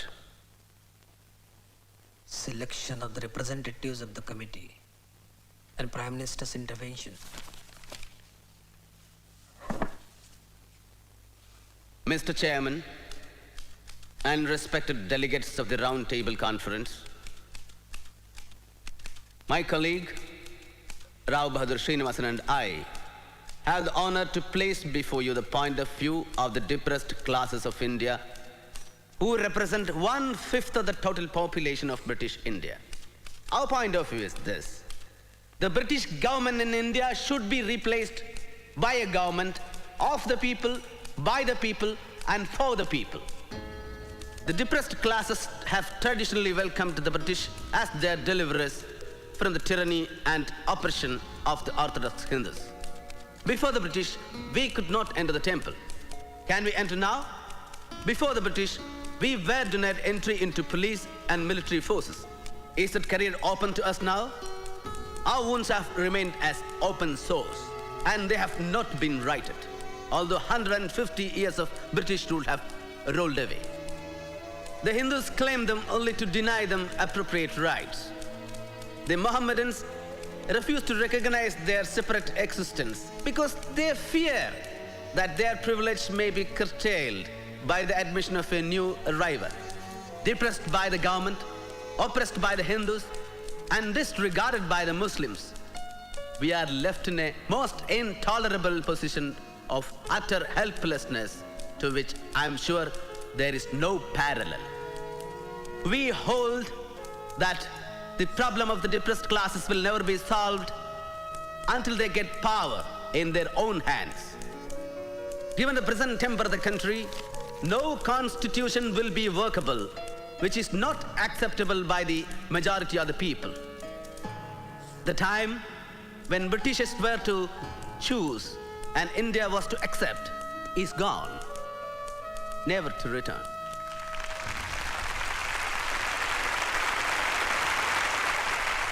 Dr. Ambedkar, the man of the hour. Yours was the best oratory of the entire conference. I only said what was true. My boy, I'm so proud of you. I remember the first time we met, like it was yesterday. Well, I must go now. Thank well you. done. Sir, while we are on the subject, regarding my loan. What loan? For my studies. Oh, that was a scholarship. Dr. Ambedkar, you were wonderful. Thank you. That is what I thought, sir. But the Divan has been writing to me for the past 6 years, asking me to repay the loan. He has even written to the college where I teach. That is preposterous. I'm terribly sorry, my boy. I'll take care of this. Our London radio correspondent says Dr. Ambedkar made a great impact on the British Parliament. The foreign press is eager to meet him when he arrives in Bombay. Thank you for agreeing to talk to me. My pleasure. Dr. Ambedkar, I've been following your movement for a long time, and there's something I don't understand. You have been an opponent of the Congress Party. They boycotted the Round Table Conference, and you went ahead and attended. And yet recently, you successfully defended the 47 Congress Satyagrahis involved in the Chirana firing case. Isn't that a contradiction? Miss Rosa Epstein. Miss Epstein, there is no contradiction in my position. I took up this case only for the principles involved. I don't agree with the Congress, but I do believe that every citizen has a right to agitate. The rights and the liberties of the people are far more important than the stability of the government. Why should Gandhiji himself send for you? Obviously, to lure our flock of sheep to his fold. Don't you fall under his spell. He's not a god. We should stick to our stand. Yes, yes. Namaste. Namaskar. Bapuji is on the terrace. Namaste. Namaste. And how is your progress with the charkha, Miraben? I'm trying, Bapu. Good. You are doing absolutely fine. Just concentrate. One day you will master it. Good, good. That's right. That's right. Bapuji, Dr. Ambedkar has come. Ah, yes. Dr. Ambedkar, you wish to see me? Gandhiji, you sent me a note calling me here. Oh, yes. That is so. I believe you have some grievances against me and the Congress. Let me tell you, I have been troubled by the problem of the untouchables since my childhood. Before you were even born, Dr. Ambedkar. And because of my efforts, it has been made a plank on the Congress platform. And that is not all. We have spent not less than 20 lakhs on the upliftment of the untouchables. So it is really surprising that men like you should offer opposition to me and the Congress. Frankly, Congress has given only formal recognition to the problem. Hypocritical. Empty words that have no meaning. You said Congress spent 20 lakhs. I say it was all a waste. If Congress was sincere, it would have made removal of untouchability a condition to becoming the member of the Congress, not to wear khadar. You say the British government does not show a change of heart. I say that the Hindus have not shown a change of heart either. As long as they all remain adamant, we will believe neither the Hindus, nor the Congress, nor any Mahatmas. History tells us that Mahatmas are like fleeting phantoms. They raise dust, but raise no levels.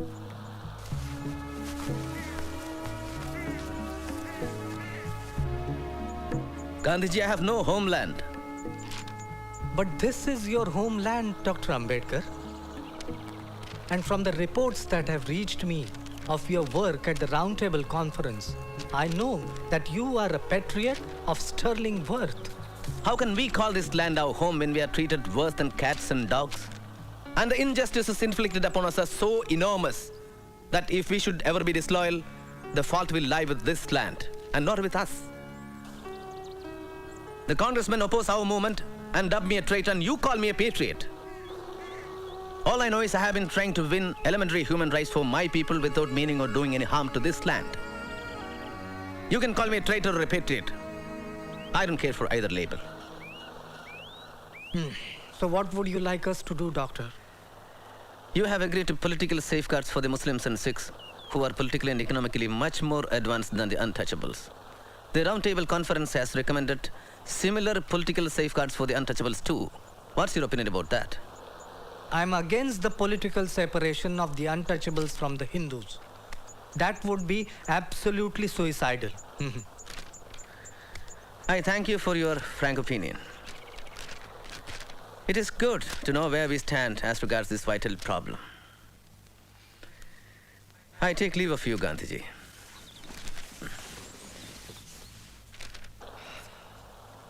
What impatience.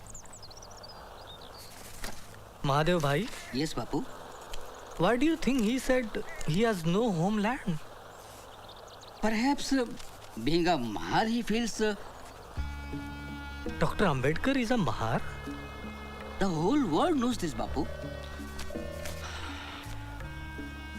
The whole world might know, but I didn't. Why didn't anybody tell me about it?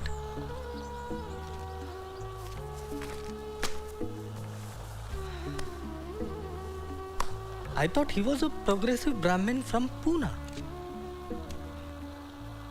Mr. Gandhi left for London today to attend the Roundtable Conference. He expressed his views to the press that the delegates were not chosen by the nation, but were chosen ones of the British government. Mr. Gandhi's participation does not substantially alter our position. Our first priority is to arm the repressed classes with political power. That is the only way. But Dr. Ambedkar, don't you think that education will change the situation of the untouchables? Have you been speaking to Mr. Gandhi? I'm the most educated person amongst us. Still, I am treated as an untouchable in society. What demands are you going to make? We demand a complete partition between ourselves and Hindus. And how do you propose to do that? In the future Constitution of India, the depressed classes should be given a fundamental right declaring untouchability to be illegal and punishable by law. Mr. Gandhi said that the separate electorates will perpetuate the stigma and untouchable will remain untouchable. Let him say that. You cannot untwist a 2,000-year-old twist of human mind and turn it in the opposite direction. Oppressors never become saviors, which is why I want political power. Not well-meaning words, not good intentions, and no charity. What support do you have to get from the... Mr. Chairman, I know what is on the minds of the delegates. The question of representation claimed by minority communities. We are reconciled to giving the Muslims and Sikhs special treatment. There are sound historical reasons for that. But as far as the untouchables are concerned, I and Congress strongly resist any special representation to be given to them. Untouchables are a part of Hindu religion and cannot be separated from it. Thank you. Declaration of war against us. Yes. Dean, what happened? He has asked for an adjournment of the minority committee. I hear that he is planning to make a deal with the Muslims. What sort of deal? Congress will accept the Muslims' 14-point demand if the Muslims opposes. I don't understand. But why would he go to such lengths? He's supposed to be a great saint. Surely he can see the justness of your cause. Saint? He is a seasoned politician, my dear. When everything else fails, Gandhi will resort to intrigue.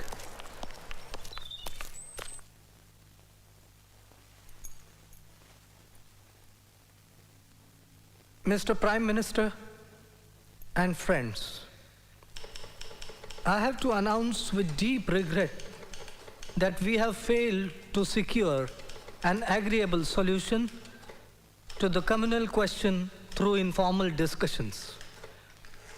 The failure was inherent in the composition of delegates who are nominees of the government and not representatives of the people. As for the Congress, it represents the entire nation, including the untouchables. Mr. Chairman, sir, I have not the slightest doubt that I fully represent the claims of my community. The Mahatma claims the Congress represents the depressed classes more than I do. I can only say that it is one of the many false claims which irresponsible people keep making.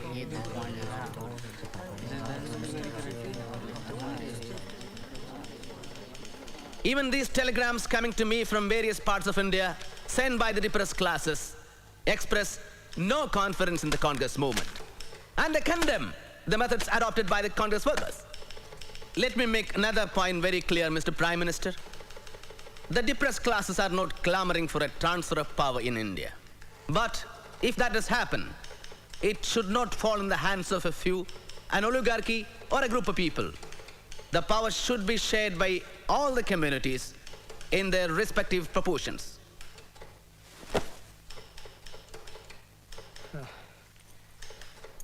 I strongly believe that untouchability is on its last leg and separate electorates will only perpetuate that stigma.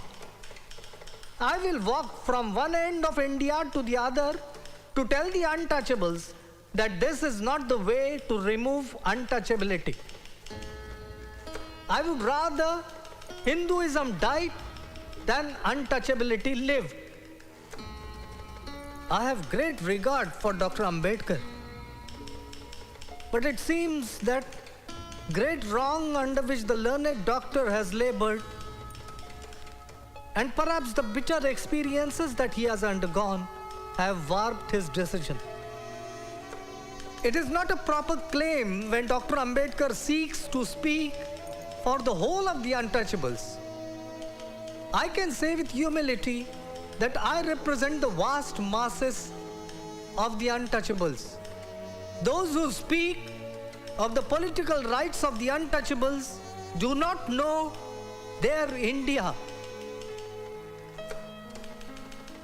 I would resist this kind of a political separation with my life. Thank you.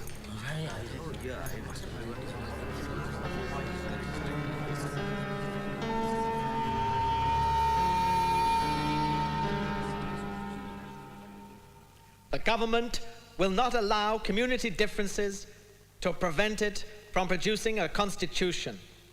Therefore, do not allow community difference to be more important than it is.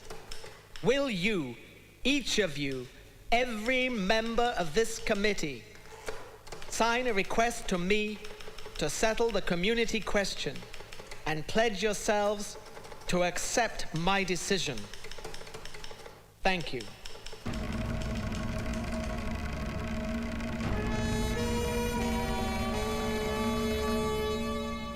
British Premier Mr. MacDonald announced the communal award granting separate seats to the depressed classes. It is feared in some quarters that this award might politically balkanize India.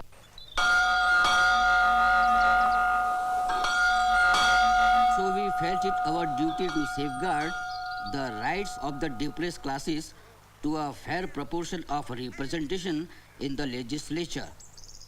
I am therefore afraid that my answer to you, Mr. Gandhi, must be that the government's decision stands. And ask yourself seriously the question whether it really justifies you in taking the action you contemplate. Yours very sincerely, Ramsay MacDonald.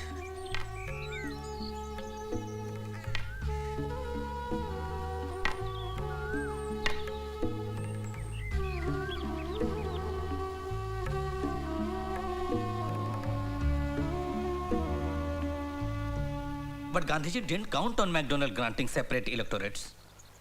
Muslims and Sikhs and Christians too are given separate electorates. Why doesn't he object to those? Why does he have to take it out on us alone? The Mahatma's ways are unfathomable to us mere mortals. But the Mahatma is not an immortal person, nor is the Congress.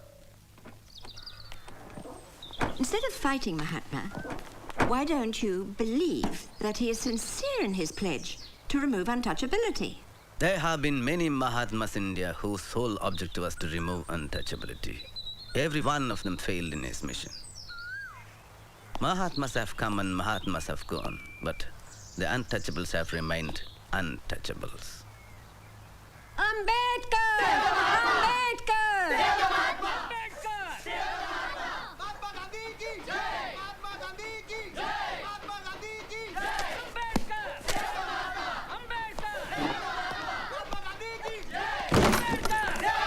Why don't you leave me in peace? I have work to do. Mahatma Ji is dying and this man wants to live in peace? Why don't you go and meet the Mahatma in Pune? What for? I have said what I wanted to. Now let me work.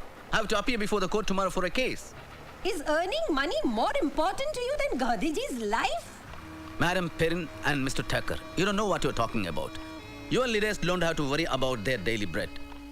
But if I don't work, I don't eat my family's starves. Please leave me alone. Dr. Ambedkar, we are receiving cables from the whole world, entreating us to save Gandhiji's life. Gandhiji's life must be saved. But why do you corner us? Why put Gandhiji's life against the interest of my people? Hang me by the nearest lamppost, but I would never betray my people in the name of saving Gandhiji's life. You would better appeal to Gandhiji to postpone his fast for about a week and then seek a solution for the problem. Gandhiji has a way of making people bend to his will. We too must show our willpower. By going on fast, he's making villains out of us. Who's that? Vaini? You shouldn't have come. He's been returning his tiffin, almost untouched. I know he was ill in England. Sit down. You will kill yourself. I have enough troubles on my hands already. Won't you eat?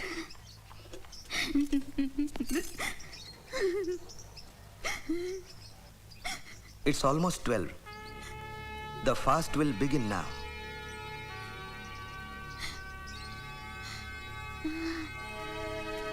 Bapu? Thank you.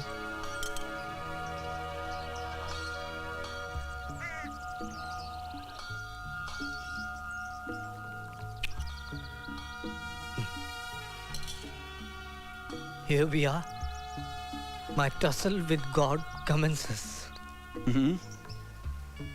Rest meant to see you, Bapu, before you lie down for rest.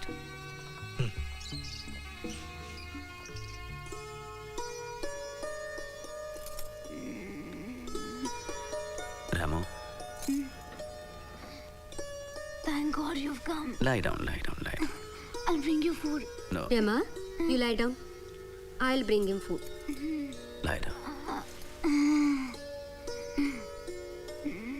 Are you taking medicines regularly? Why do you fight Gandhi, Baba? That's my lot. If I don't wish, I'll be left high and dry.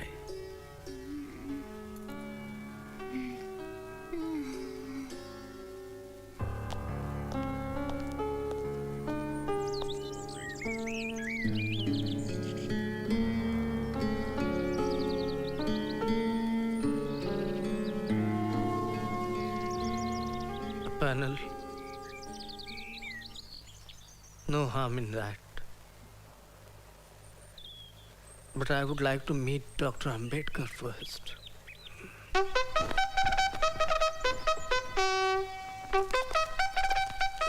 Here he comes.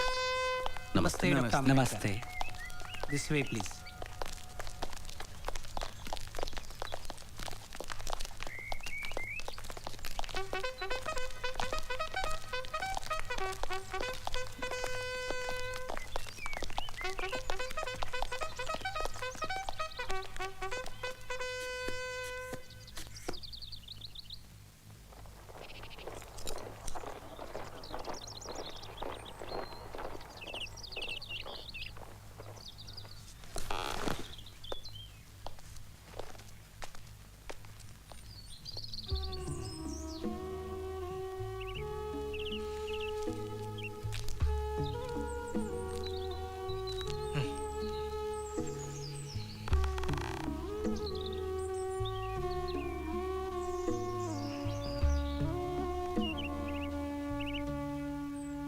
Gandhiji, you have been very unfair to us. That's my lot. What do you suggest?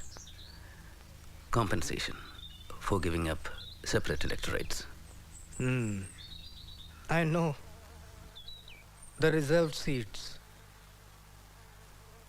Surely, but the number is negotiable. Let me tell you, Ambedkar, I'm fully with you. You are an untouchable by birth. I consider myself untouchable by adoption. And I also know that you want to save my life. Yes, Gandhiji. You know, I'm not adamant on separate electorates as a matter of principle. The purpose is to enable a minority to select candidates to the legislature who will be its real, not nominal representatives. Excellent. But why a panel for some seats and direct elections for others? Surely that will create an artificial division for the depressed class members and divide the community. Why not have primary elections through panels for all the seats? All right. I make that concession. Panels for all seats.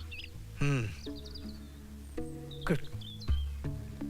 Now make the panel of 5 instead of 2. And let me give you my word, Ambedkar. From now on, my entire life will be devoted to the total eradication of untouchability. Now, you may discuss the details with these friends. I have discussed with my colleagues. They won't agree for more than 126 seats in the Provincial Assembly. We are firm on 197 seats.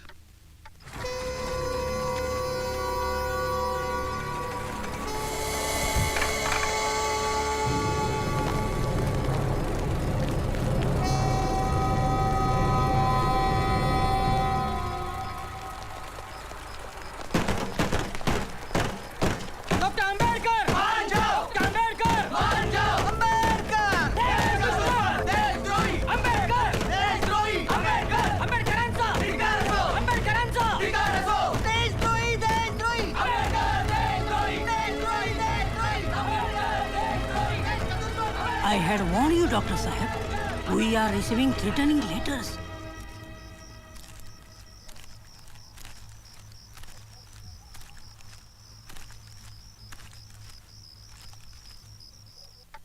So, we are agreeing for 148 seats and 10% of the Hindu seats in the Central Assembly. Primary elections should terminate by the end of 10 years. The question of reserve seats should be settled by a referendum in a further 15 years. Dr. Ambedkar, the evil of the reserve seats and separation will be perpetuated by making its removal dependent on the will of the depressed classes. And you're asking for 25 years of referendum. I refuse to believe that untouchability will be no more in the next 20 years or so. Facing the sword of Damocles will surely compel the caste Hindus to change their inhuman attitudes to the untouchables. Dr. Ambedkar, try to understand. Gandhiji is fighting for his life. So what? So what? Oh, sorry. Don't worry. We will ask somebody to clean it. Devdas? How is Bapuji? The doctor says he's sinking. His blood pressure is low. He's dehydrated and getting breathless. Did you hear what Devdas is saying? Dr. Ambedkar, please. Please. No referendum, please.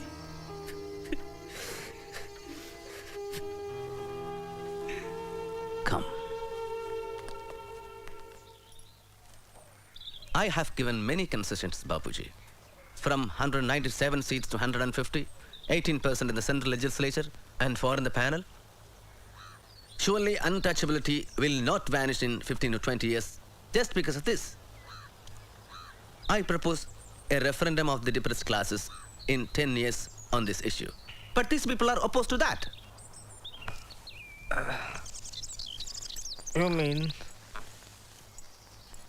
putting the matter of caste Hindus on trial? Not a bad idea. But why wait for so long? Huh? Why not 5 years? Need I tell you the anguish and resentment of the untouchables against centuries of wrongs and oppressions at the hands of the Hindus? And do you think, Bapuji, 5 years? Yes. I know. You have a right to demand safeguards. But from my fiery bed, I beg you to be lenient, Ambedkar. I seek a reprieve for caste Hindus. Their conscience is aroused, Ambedkar. Statutory measures at this point will only delay the process of heart cleansing and self-purification. But Bapuji... All right. The referendum, but within 5 years. Huh?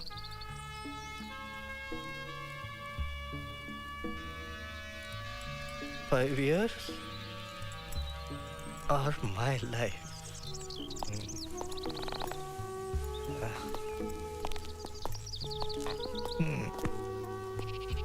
Dr. Ambedkar, we should leave.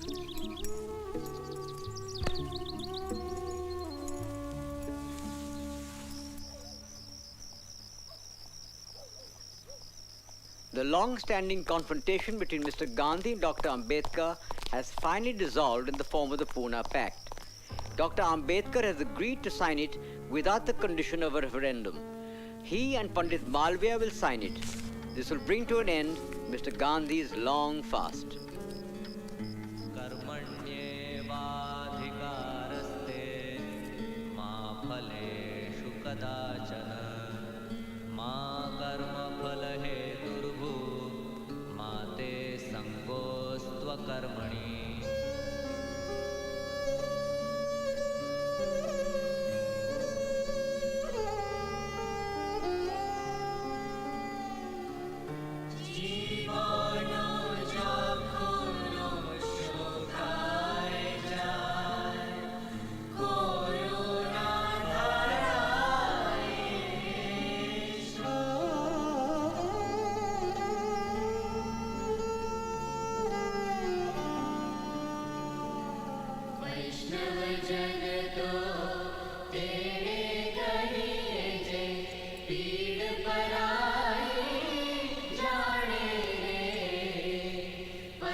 Dr. Ambedkar, once again you have caused a great furore. What can I say, Miss Epstein? It seems to be my lot. It would be no exaggeration to say that I am the most hated man in Hindu India today. I am represented as a traitor, cursed as a destroyer of Hinduism, branded as the greatest enemy of this country. But after the dust settles down and a review of my life is taken objectively by the future historians, perhaps they will acclaim my services to the nation. And if they don't? If they don't, I don't care. I know the depressed classes have implicit faith in my work. They'll hold me close to their hearts. Of that, I'm certain. Dr. Ambedkar, I have called you here to lend your support to Subbarayan and Iyengar's temple entry bill.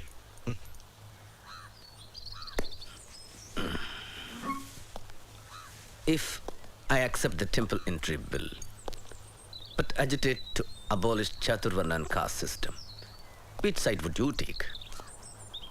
Suppose I accept Chaturvarna. What will be your interpretation?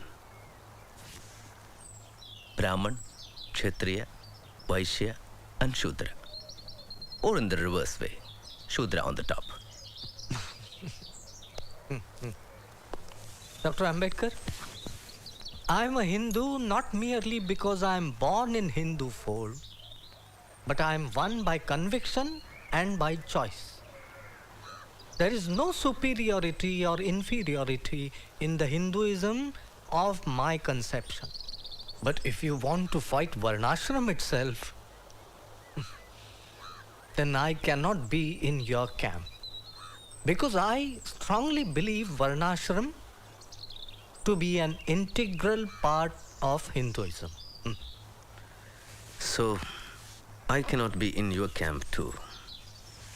Bapu, our salvation lies in political power, not in making pilgrimages or observance of fasts. I'll take your leave now.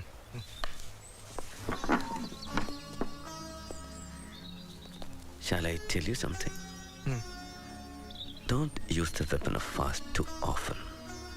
Your life is so precious and the country needs you.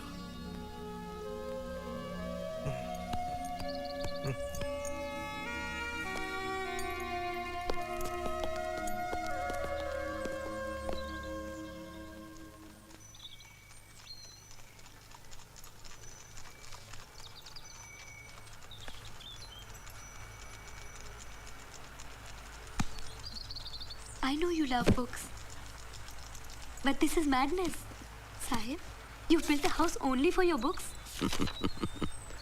Next week, I sail again to London for the Joint Parliamentary Committee.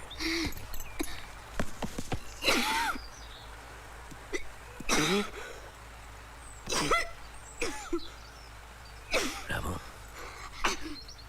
come sit here.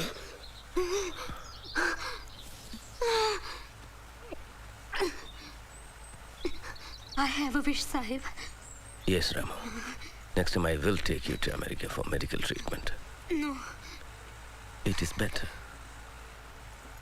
not America or England. Pandharpur. I want to bow before Lord Vithoba of Pandharpur. Won't you fulfill this small wish? Lord Vithoba is not happy with low-caste people like us. He does not show his face to us. Why go to a god who does not bless us? You fought for the temple entry at Nashik. Yes, but that was to assert our right, not for darshan of the god. If they call us Hindus, we must have a right to their gods too. I'll be happy with the darshan from a distance, like untouchables. No, Rama, no. Try to understand, Rama. A God that discriminates is not God. It's just a stone. Our God lives in our hearts. Let's not demean ourselves by seeking mercy from a God that does not care for us. We shall create our own Panditpurs.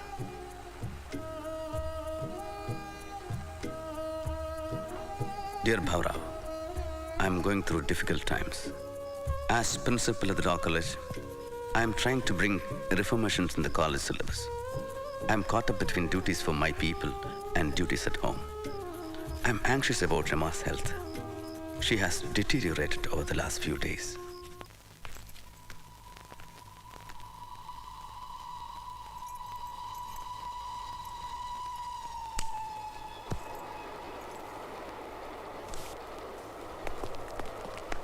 I tried my best. Take this. You'll get well. No. Get well. I'll take you to the best of doctors.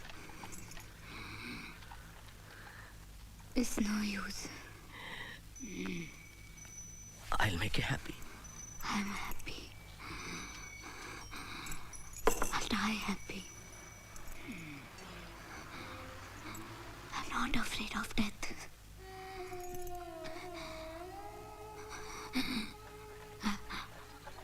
I've seen death. My mother, father.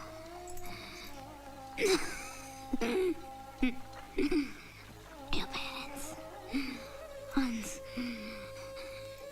Your brother. Our 4 children. Ramesh. Gangadhar. Hindu. Rajratna. I've seen them die. Sahib. Is it raining?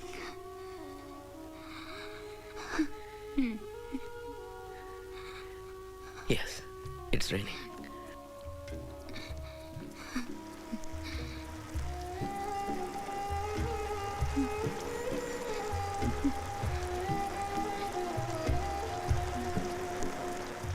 Don't exhaust yourself. I need you. You don't know how lonely I am.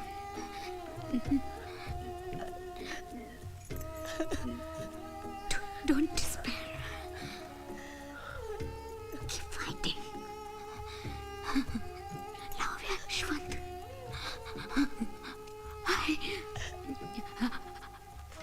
Mother. Rama.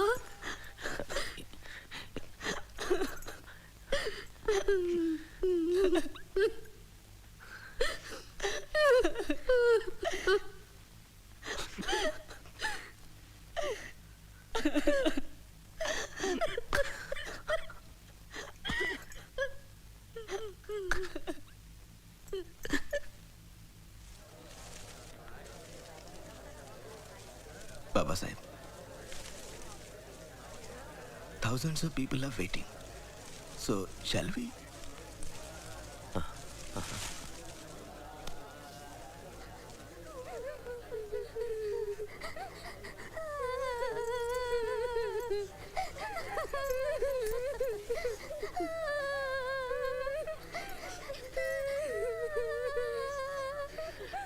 Her last wish was to wear a white sari.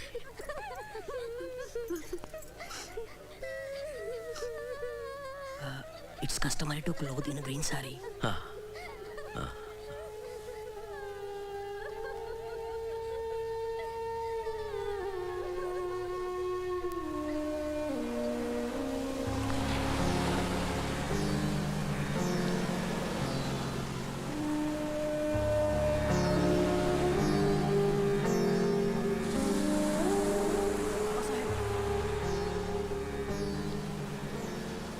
Babasaheb, 400 untouchables of Kailur village are converting to Islam.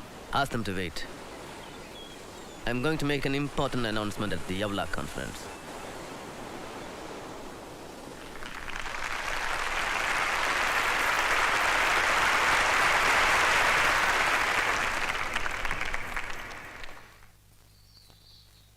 And thus, my unfortunate brothers and sisters,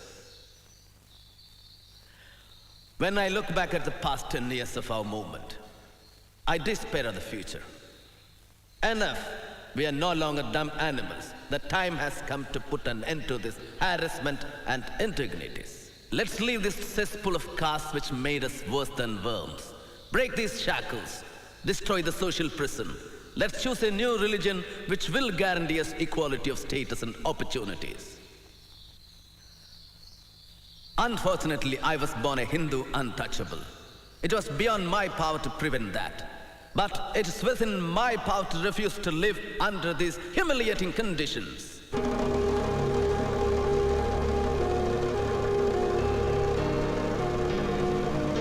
Though I was born a Hindu, I solemnly assure you that I will not die as a Hindu. Dr. Babasaheb Ambedkarancha! Dr. Babasaheb Ambedkarancha! Dr. Babasaheb Ambedkarancha!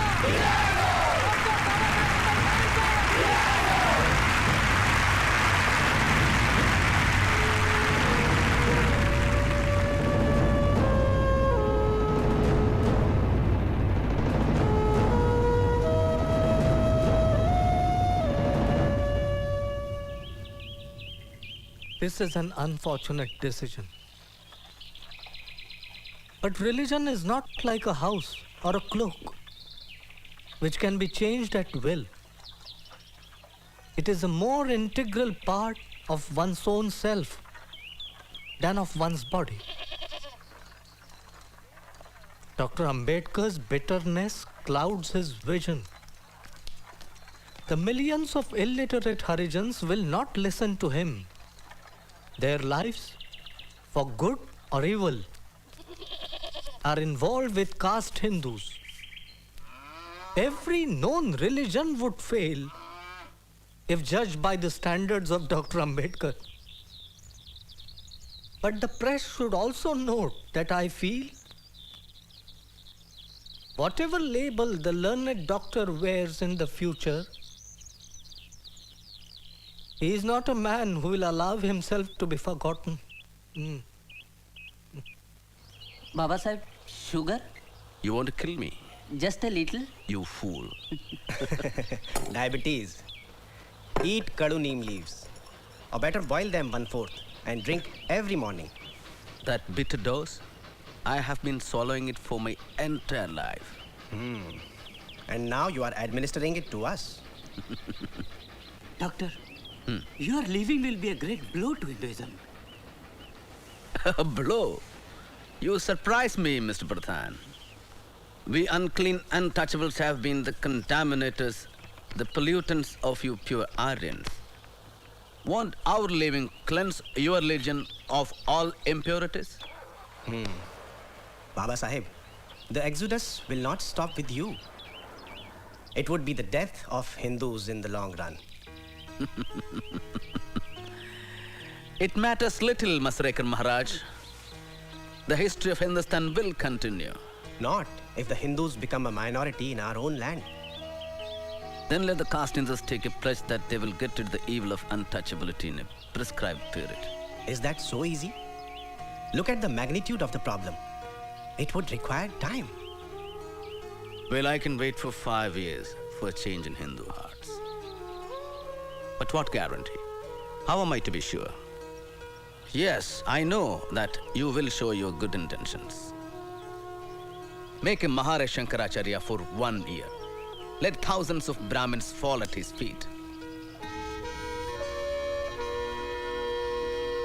I am Miss Drescher from the Agripada mission, and I would like you to meet Dr. Henry Crane from America. Hello, Dr. Crane. Hello. He has come to take a close look at your conversion movement. And has already met Mr. Gandhi at Wardha. Yes, Dr. Ambedkar.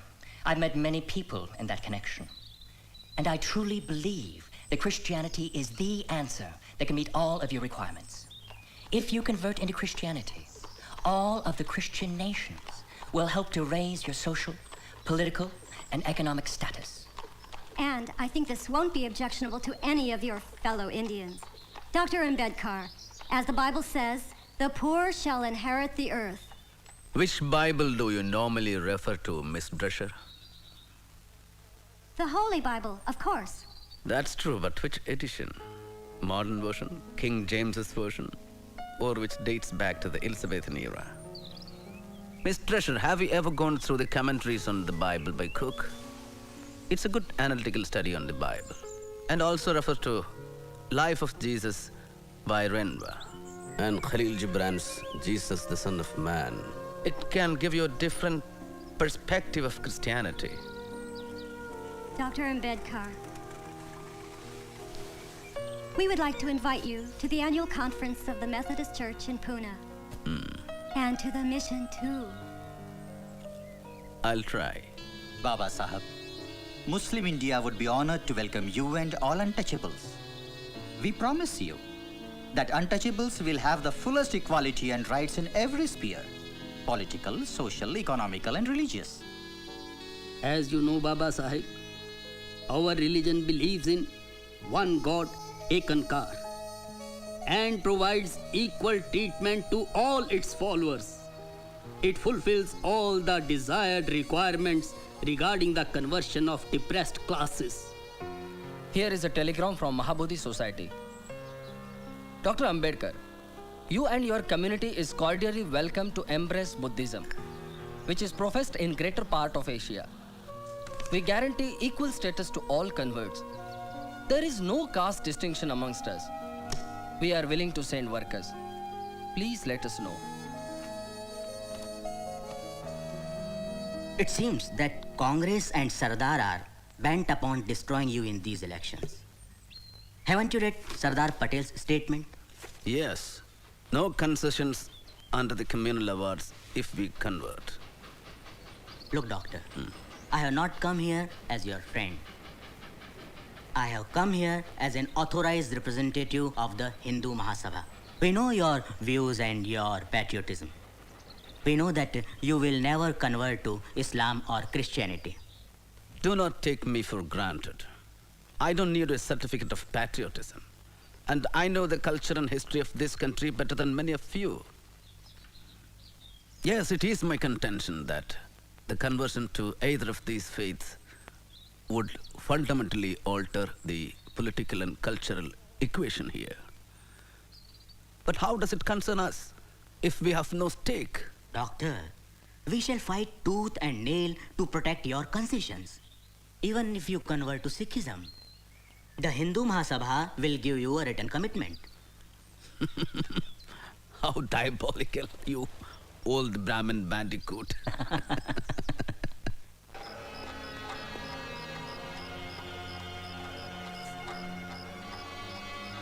Dear Bhaura, did you notice Dr. Munji's anxiety over my decision to change religion? Some people asked me what advantage would you gain by changing it. My answer to them is, just as Swaraj is necessary for India, so is change of religion necessary for the untouchables. The underlying motive in both is the desire for freedom. The Congress Committee has reiterated Mahatma Gandhi's principle of non-violence while giving Britain support in a war effort, but only on the condition of an assurance of complete freedom for India.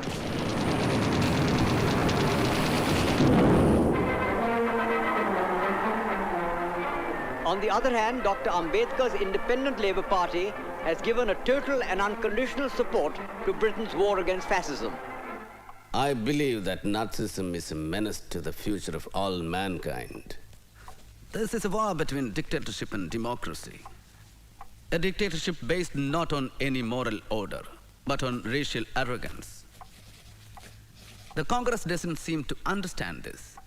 Do they want to exchange the British for the Nazis?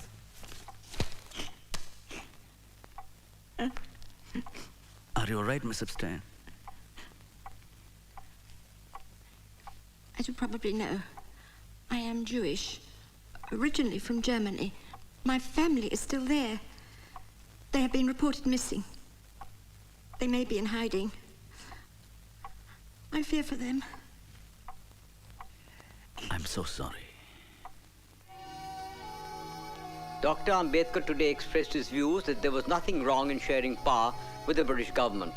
He added that without their support, he would never have been able to solve the labor problems or establish the People's Education Society. Dear Miss Disher, I have some sad news. Fanny is no more. I could not write the criticism on the Bible as promised, but I have dedicated her an equally important book, What Congress and Gandhi Have Done to the Untouchables. And I'm glad that she accepted it before she died. No, Babasaheb. In Rag Bhoop, you are not supposed to play the Madhyam. It is Sa Dha Pa Ga Re Sa Re Ga. Now let's try it together. Yes?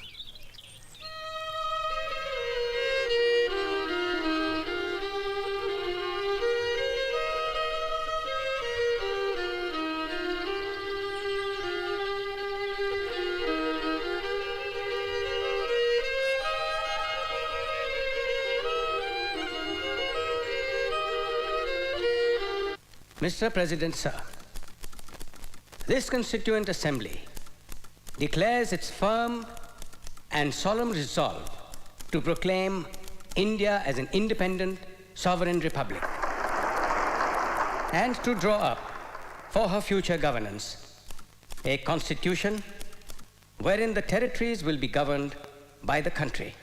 In substance, my amendment proposes we postpone passing this resolution to a later stage to enable the Muslim League and the Indian states to participate, if they choose so, in the deliberations of the Assembly. Now, I call upon Dr. Ambedkar to take the floor.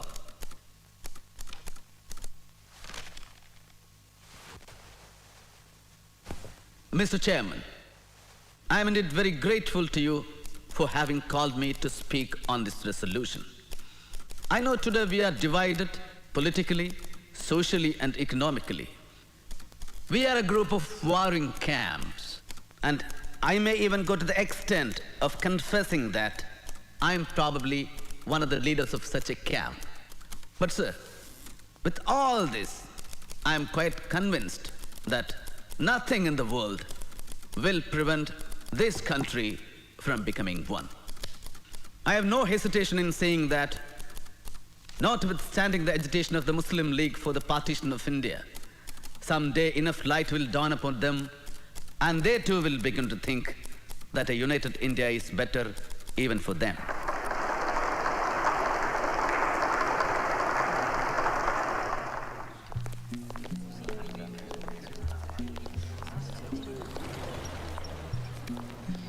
It seems you are firm on your stand on Pakistan. Well, Dr. Ambedkar, in your own words and thoughts on Pakistan, you have said that Hindus think that Pakistan is a dream of Muslims, but Muslims know that Pakistan is a reality. No, Mr. Jinnah. I'm against your two-nation theory. We should fight for the rights of the minorities staying on in this country. Well, that stage seems to have gone. Now Pakistan is going to be a reality.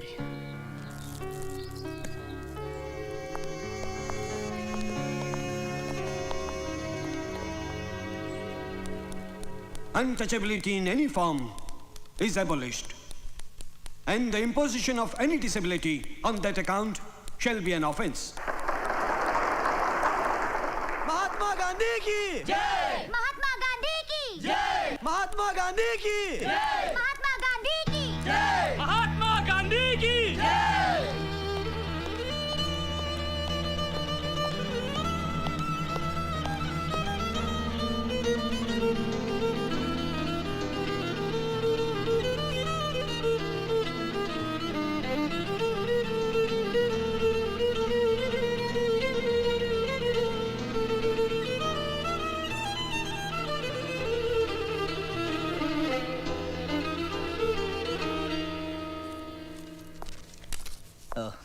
Too many complications, Babasaheb. Diabetes, arthritis, high blood pressure, neuritis. Too many complications. You have to be very careful, Babasaheb. Well, I'll prescribe you some medicines.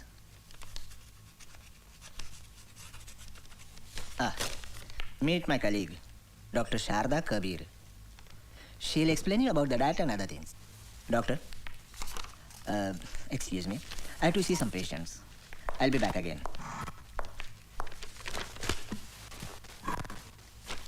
You will have to take insulin injection every day. Besides that, diet and exercise is a must.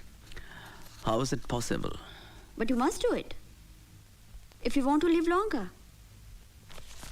Your people, this country, they need you. If you want, I can come to your home and explain this to your wife. I lost my wife 12 years ago, young lady. Oh, I'm sorry. But there must be somebody at home to look after you. No, I have no one. It is fortuitous that Mr. Jaykar has resigned from the Constituent Assembly. The Bombay Legislative Congress Party would like you to fill his seat. Is this agreeable to you? After 2 decades of poisoning the atmosphere against me, the Congress is sending me to the Constituent Assembly. Will your partymen allow me to work in peace? The country is passing through a critical phase, and it needs you. All people, irrespective of political parties, must contribute in building a new India. Mr. Patil, have you consulted Mr. Gandhi? Yes. Bapu has no objection. Jawahar approves of it. And Rajendra Prasad is keen to get you there. How reassuring to know that. Now you realize that it is possible to be a nationalist without being a congressman. Aren't you happy with the list of ministers, Bapu? Namaste, ji. Namaste. Who will be in charge of law, Jawahar? And framing of the constitution? For the constitution, we are consulting experts all over the world. All over the world? I think a sufferer should write the constitution of free India. How about Dr. Ambedkar, Jawahar?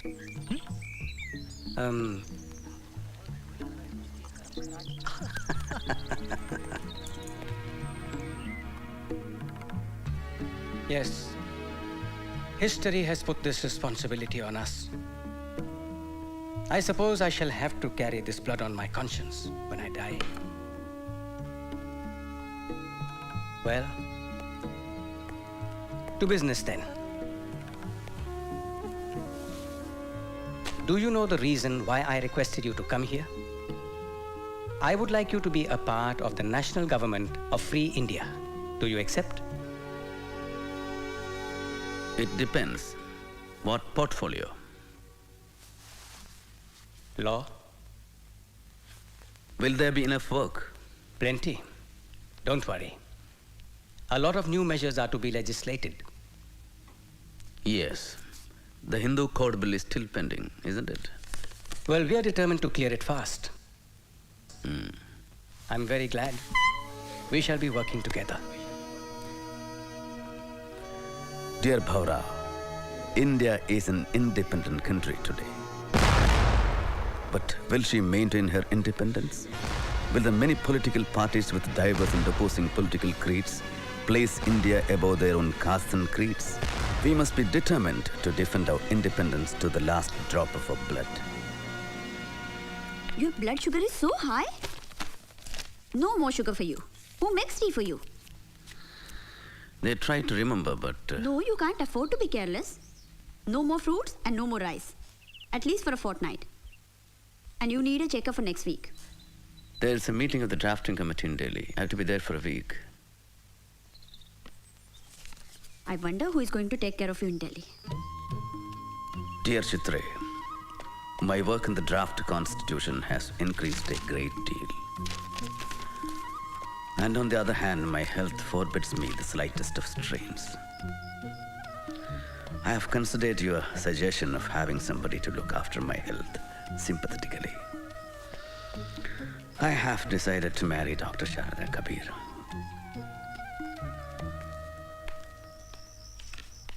Babasaheb. Bapuji was shot dead while he was going for the prayers.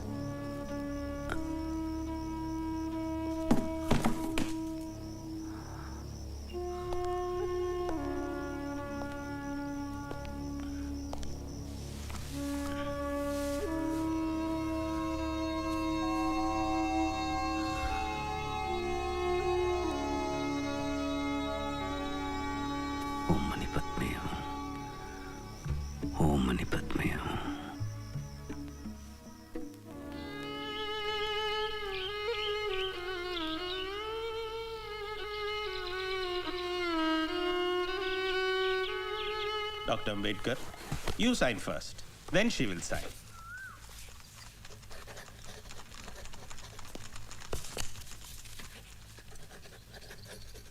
Now I proclaim you as man and wife.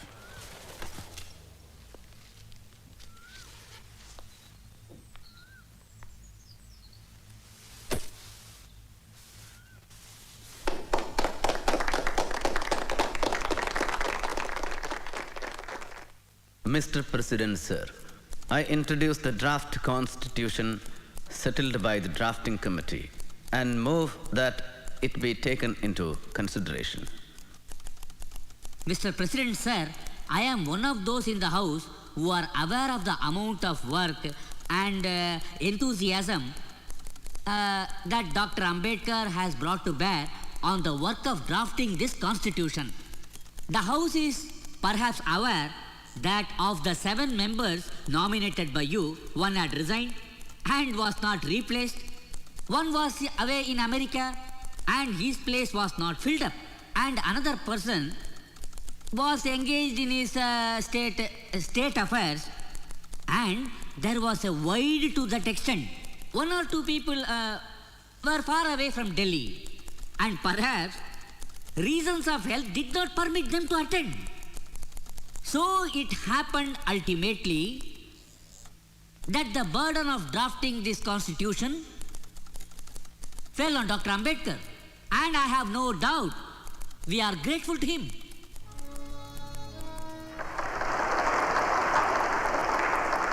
The credit that is given to me does not belong to me. It belongs partly to Sir B.N. Rao, the constitutional advisor to the Constituent Assembly, who prepared a rough draft of the Constitution for the consideration of the drafting committee. A part of the credit must go to the members of the drafting committee also.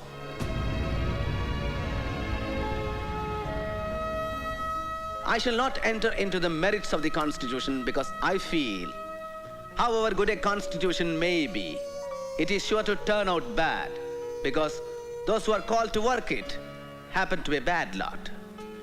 However bad a Constitution may be, it may turn out to be good if those who are called to work upon it happen to be a good lot.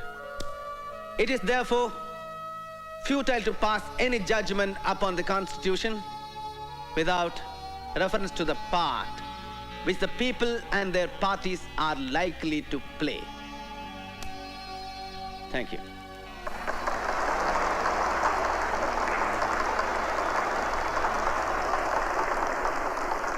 And sitting in this chair and watching the procedures from day to day, I have realized what no one else could have, with what rare zeal and devotion the members of the drafting committee, and especially its chairman, Dr. Ambedkar, irrespective of his indifferent health, have worked. In spite of factual objections, Nehru is strongly in favor of the passage of the controversial Hindu Code Bill that was put forward by Dr. Ambedkar, whose aim it is to improve the woman's lot. He believes the barometer of an enlightened society can be discerned by the status of its women. Murdabad! Murdabad!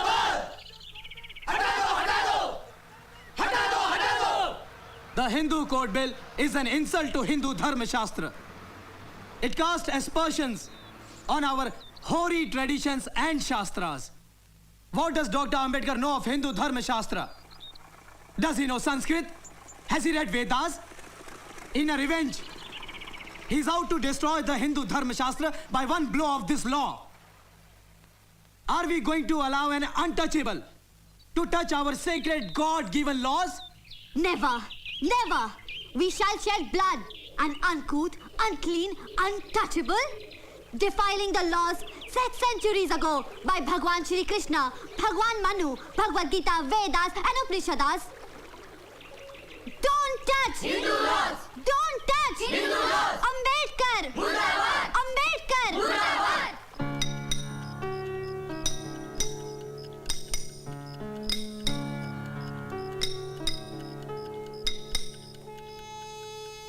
Dear Bhaurao, there is so much opposition to the Hindu Code Bill from all quarters. The statue of Buddha that Madigalkar is making for Siddharth College is in its final stage of completion. And so is my decision to embrace Buddhism. I was always impressed by Buddhism since my childhood, as I had read Life of Buddha, a book written by Dada Kiluskar, a well-known writer, also my father's friend, which he gave me as a gift. Buddhism is the only religion that preaches the three principles of prajna, knowledge, karuna, compassion, and samatha, equality.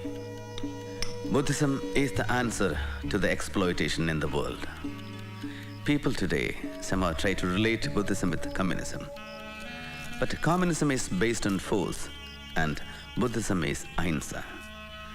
It's a democratic system, which is why I have made up my mind to advise the millions of untouchables to embrace Buddhism.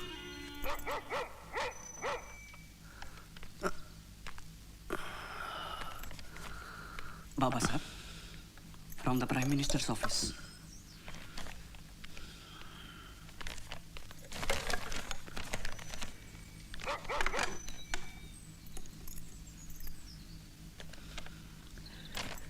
Read it. You know that we have a good deal of opposition to the Hindu Code Bill both inside and outside the House. With the best will in the world, it cannot be passed in this session. I can quite understand your disappointment. Even the marriage and divorce parts of the bill had ultimately to be postponed. Atrocious. Ratu, come and take dictation. For a long time, I have been thinking of resigning my seat from the cabinet. The only thing that held me was the hope that it would be possible to give effect to the Hindu Code Bill. But with its demise, even the marriage and divorce part of it is killed. I see no purpose in me continuing as a member. The Hindu Code Bill was the greatest social reform measure ever undertaken by the legislature in this country. To leave inequality between class and class, sex and sex, as in Hindu society, untouched, and to go on passing legislation on economic reforms is to make a farce of our constitution and to build a palace on a dung heap.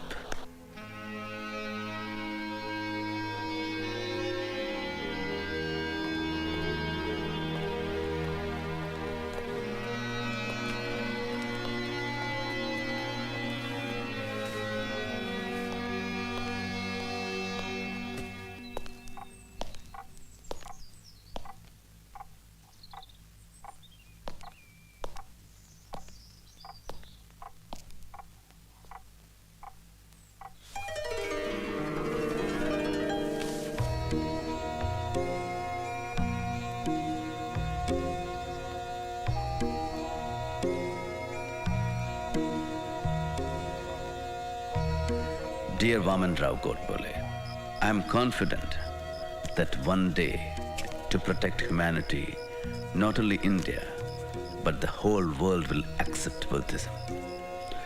So the day of Diksha will be 14th of October 1956 at Nagpur. Yes, I had promised Gandhiji that when the time comes, I would choose the least harmful way for the country. And this is the greatest benefit I am conferring on the country by embracing Buddhism. For Buddhism is part and parcel of Indian culture.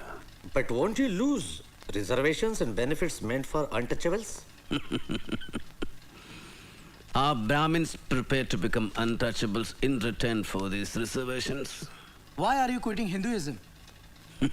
Why don't you ask your fathers and forefathers that question? Our efforts are to gain basic human rights and regain our self-respect. But why Buddhism? Because Buddha's religion is based on morality and ethics and has no caste. Because the social gospel of Hinduism is inequality, whereas Buddhism is all for equality. Because Buddha's teachings are modern, rational, and ever contemporary, there is no dogma. He makes you think and live by reason. Except Buddha, All founders of religions claimed for themselves the role of savior. Buddha was satisfied with being simply a guide.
Babasaheb Ambedkar करे पुकार Babasaheb Ambedkar करे पुकार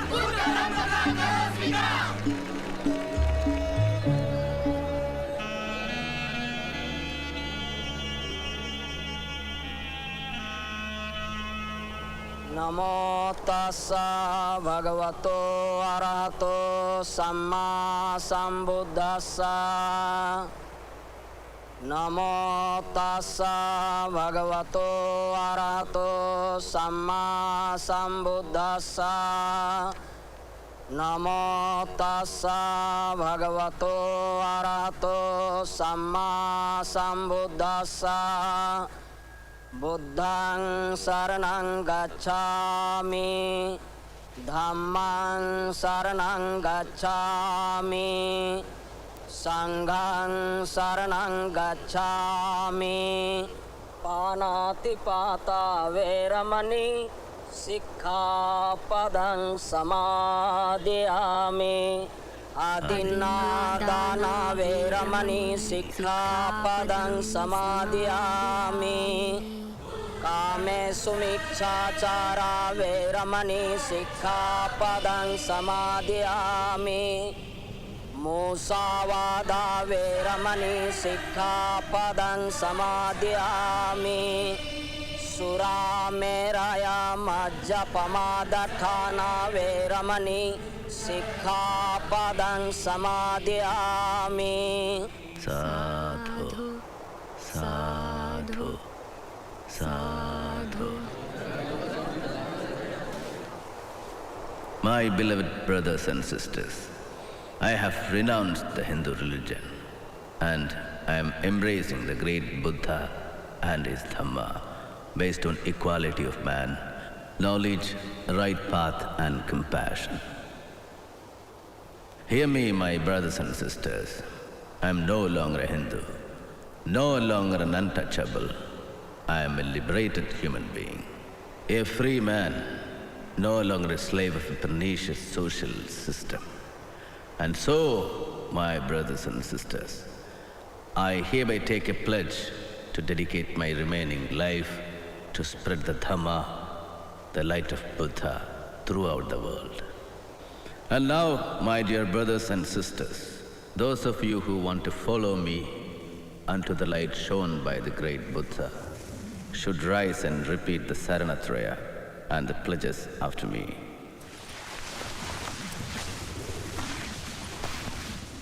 I will follow the 10 precepts laid down by Lord Buddha.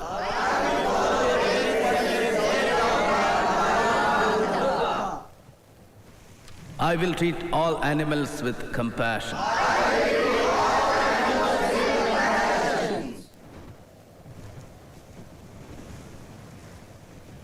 I will consider all men as equal human beings.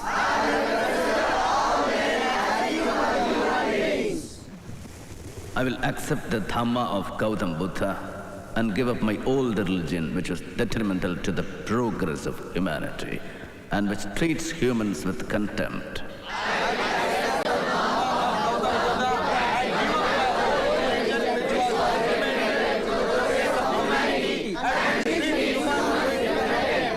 With this, I am being born anew. I shall no more pray to Hindu gods, nor shall I follow the Hindu rituals.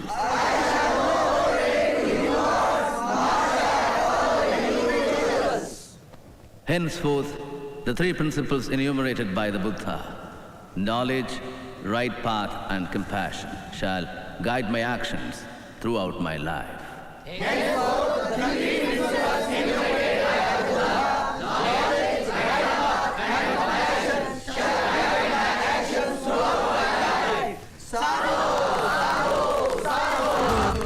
Saranam gacchami, Dhammam saranam gacchami, Sangham saranam gacchami,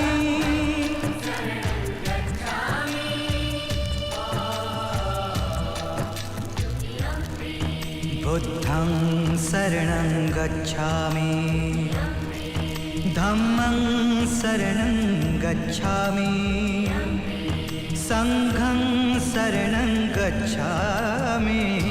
Buddham saranam gacchami, Dhammam saranam gacchami,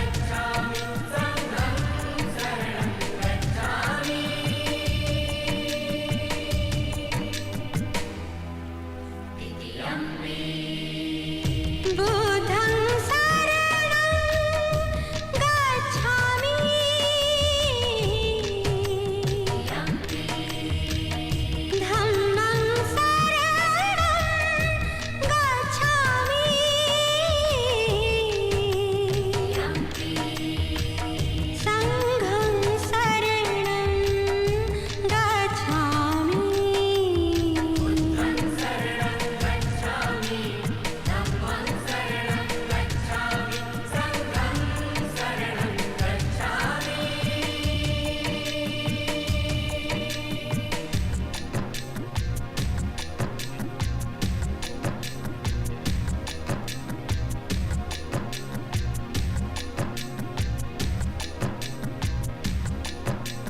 Panatipata Veeramani,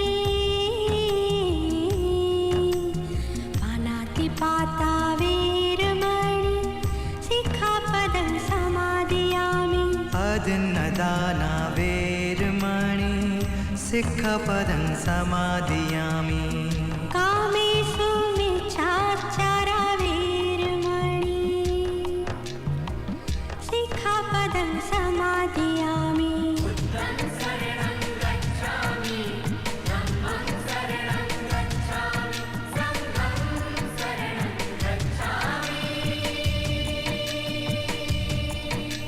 Musavada Veeramani, Musavada Veeramani, Sikhapadam Samadhiyami.